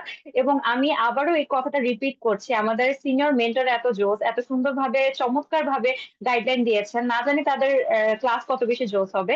তো সেই ক্ষেত্রে সেটা এক্সপিরিয়েন্স করার জন্যই আপনাদেরকে অস্কি প্র্যাকটিস ব্যাচে আমন্ত্রণ জানাচ্ছি। আপনারা নিজে এসে এক্সপিরিয়েন্স করেন। এবং সেই সাথে আপু যেটা বললো যে আপু এবং ভাইয়াদের আসল আরো দেওয়ার আছে। তো সেটা আমরা অস্কি এবং অস্পি যখন প্র্যাকটিস ব্যাচটা শুরু হবে তখন আমরা আপু ভাইয়াদের ক্লাস করব। তখন সেই ক্ষেত্রে আরো বেশি এবং ডিটেল প্রিপারেশন সম্পর্কে জানতে পারবো। ঠিক আছে, এখন আমরা অনুষ্ঠানের একদম শেষ পর্যায়ে চলে এসেছি। তার আগে আমি জাস্ট আমাদের যে কোর্স আউটলাইনটা আছে সে ব্যাপারে একটু ধারণা দিতে চাই। সেটা আপনারা টোটাল 30টার মতো সেশন পাচ্ছেন। তার মধ্যে অস্কি প্র্যাকটিসের জন্য আইওই সেশন থাকছে, প্রসিডিউর স্টেশন থাকছে, এবং হিস্ট্রি টেকে এবং কাউন্সেলিং এর জন্য আলাদা স্টেশন থাকছে, এবং এক্সামিনেশন ক্লাস তো থাকছে। এবং প্রতিটা এক্সামিনেশন যখন একজন মেন্টর যখন শর্ট লিস্টের ক্লাস নেবেন তখন তারপরে ডেমো পেশেন্টের যে ডেমো যে প্র্যাকটিস করতে পারবেন এবং ডামি যে পেশেন্ট গুলা থাকবে তাদের উপর আপনি প্র্যাকটিস করে যাবেন। আপনারা নিজেরাই গ্রুপ করবেন, গ্রুপ করে আপনি দেন এন্ড দেয়ার এক্সামিনেশনটি শিখে ডামি পেশেন্টের উপর প্র্যাকটিস করে তারপর আপনি বাসায় যাচ্ছেন। আমাদের অনেক সময় দেখা যায় যে আমরা যখন হসপিটালে কর্মরত অবস্থায় থাকি তখন দেখা যায় যে আমরা সবার প্রতি দায়িত্ব পালন করি, আমাদের স্যারদের প্রতি দায়িত্ব পালন করি, সিআইএমওদের প্রতি দায়িত্ব পালন করি, পেশেন্টের প্রতি দায়িত্ব পালন করি, কিন্তু আমাদের যে মিড টার্মটা নিজেরা পাস করে আসতে হবে এটা তো আমাদের নিজেদের প্রতি নিজেদের একটা দায়িত্ব, তাই না? তো দেখা যায় বেডের কাজ করে আমরা কিন্তু ওরকম সময় পাই না যে বেডের কাজ করলাম একটা পোস্ট বা অ্যাডমিশন, তখন এত পেশেন্টের রাশ থাকে, আমরা কিন্তু নিজেরা পেশেন্টের উপর যে একটু প্র্যাকটিস করবো ওই সময়টা কিন্তু থাকে না। তো জেনেসিস অস্কি প্র্যাকটিস ব্যাচ আপনাকে সেই সুযোগটি করে দিচ্ছে। এবং সেই সাথে আপনার সাথেই দেখবেন যে ঢাকা মেডিকেল বলেন, সলিমুল্লাহ, সোহরাওয়ার্দী এবং অন্য যে প্রাইভেট ইনস্টিটিউশন আছে তারা সবাই এসে এক্সামিনাররা সবাই আপনার একসাথে এসেই গ্রুপ করে প্র্যাকটিস করতে পারছেন। তো এখানে এক্সামিনেশন যে প্র্যাকটিস করার জন্য কিন্তু আমাদের পার্টনারের দরকার, তো পার্টনার আপনি সেখানেই পেয়ে যাচ্ছেন। এবং সেই সাথে আমরা যে আমাদের যে অস্পি যে স্টেশন গুলো আছে like X-ray, ECG, CT, MRI, ABG, pictorials এবং যে ফান্ডোস্কোপি, এগুলোর জন্য আলাদা ক্লাস তো থাকছেই। এবং সেই সাথে আমাদের আপুরা যে বলে গেলেন ম্যাজিক্যাল সেশন, সেটি আপনারা নিজের নিজের প্র্যাকটিস করবেন। আমরা দেখা যায় 20 বা 25টা হিস্ট্রি এবং কাউন্সেলিং এর উপর, সেটা হবে আপনাদের এসবিএ এবং এসিকিউ পরীক্ষার পরে, যাতে এটা আরো বেশি ফ্রুটফুল হয় এবং ইফেক্টিভ থাকে এবং আপনি যাতে মেইন পরীক্ষায় পারফর্ম করে আসতে পারেন। সেই ক্ষেত্রে আমাদের ম্যাজিক্যাল সেশনটি থাকছে। হিস্ট্রি টেকিং এবং কাউন্সেলিং এ মোট 25 মার্ক থাকে। দুটো হিস্ট্রি টেকিং 10-10-20 থাকে এবং 5 কাউন্সেলিং এ থাকে, মোট 25। আপনি যদি 25-এ 25 পান বা যদি 23-24-এর মতো যাতে ক্যারি করতে পারেন, সেইভাবে আমরা কনফিডেন্ট এনাফ যে আপনাকে সেভাবে আমরা প্রিপেয়ার করে দিব। আমরা এক্সাম হলে কমন পাওয়ার থেকেও যেটা আমরা জেনেসিসে বেশি ফোকাস করি সেটা একটা কোয়েশ্চেন সাপোজ আপনার আনকমন আসলো, সেই ক্ষেত্রে আপনি ওইটা দেন এন্ড দেয়ার ওই এক্সাম হলে পারফর্ম করে আসতে পারবেন এবং কনফিডেন্টলি এক্সামিনারের সামনে পারফর্ম করে আসবেন, এবং আপনারা যাতে সবগুলা চেক লিস্টে যাতে ঠিক মার্ক পান সেটাই আমাদের উদ্দেশ্য থাকে। তো সেই ক্ষেত্রে আমরা এতটুকু কনফিডেন্ট এনাফ বলতে পারি, আপনি যদি অস্কি প্র্যাকটিস ব্যাচে শুরু থেকেই থাকেন, আমাদের সাথে ঠিকমতো প্র্যাকটিস করেন এবং মেন্টরের কথা শোনেন, আপনি ইনশাল্লাহ মিডটার্মে অবশ্যই সাফল্যের সাথে পাশ করে আসবেন। এবং সেই সাথে আমাদের লাস্ট যেটি থাকে সেটি বিসিপিএস স্টাইলে মক টেস্ট থাকে 2টি। আমরা টোটালি একদম অস্কি এবং অস্পিডে যে এনভায়রনমেন্ট থাকে আমরা সেইভাবে আপনাদেরকে কিউবিকল করে, আমাদের সেন্টারই আমরা কিউবিকল করে এক্সাম হলের এনভায়রনমেন্টের মতোই আমরা সেরকম করে বিসিপিএস স্টাইলে আমরা মক টেস্ট নিয়ে থাকি মোট 2টা। এটা আপনারা অস্কি পরীক্ষার ঠিক আগে এক্সপিরিয়েন্স করতে পারবেন এবং আপনার মেইন পরীক্ষায় মনে হবে যে আপনি যেন জেনেসিসে পরীক্ষা দিচ্ছেন, কারণ আপনার আশেপাশে সবাই দেখবেন যে জেনেসিসের পরীক্ষার্থী ছিল এবং আপনারাই মেইনলি বিসিপিএস থেকে পরীক্ষা দিবেন। তো আশা করি আপনাদের একটা খুবই ওয়ান্ডারফুল একটা এক্সপিরিয়েন্স হবে। তো আমি আবারও FCPS mid term medicine OSCE practice batch January 2026-এ ভর্তি হওয়ার জন্য সবাইকে আমন্ত্রণ জানাচ্ছি। এবং আপনাদের যদি কারো কোনো কোয়েশ্চেন থাকে তাহলে সেই ক্ষেত্রে কোনো কোয়েশ্চেন করতে পারেন।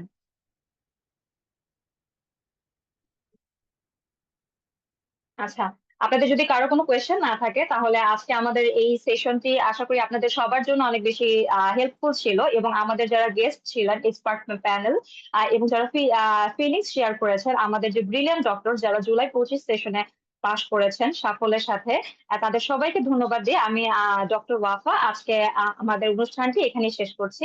আপনারা সবাই ভালো থাকুন, সুস্থ থাকুন, জেনেসিসের সাথেই থাকুন। আল্লাহ হাফেজ।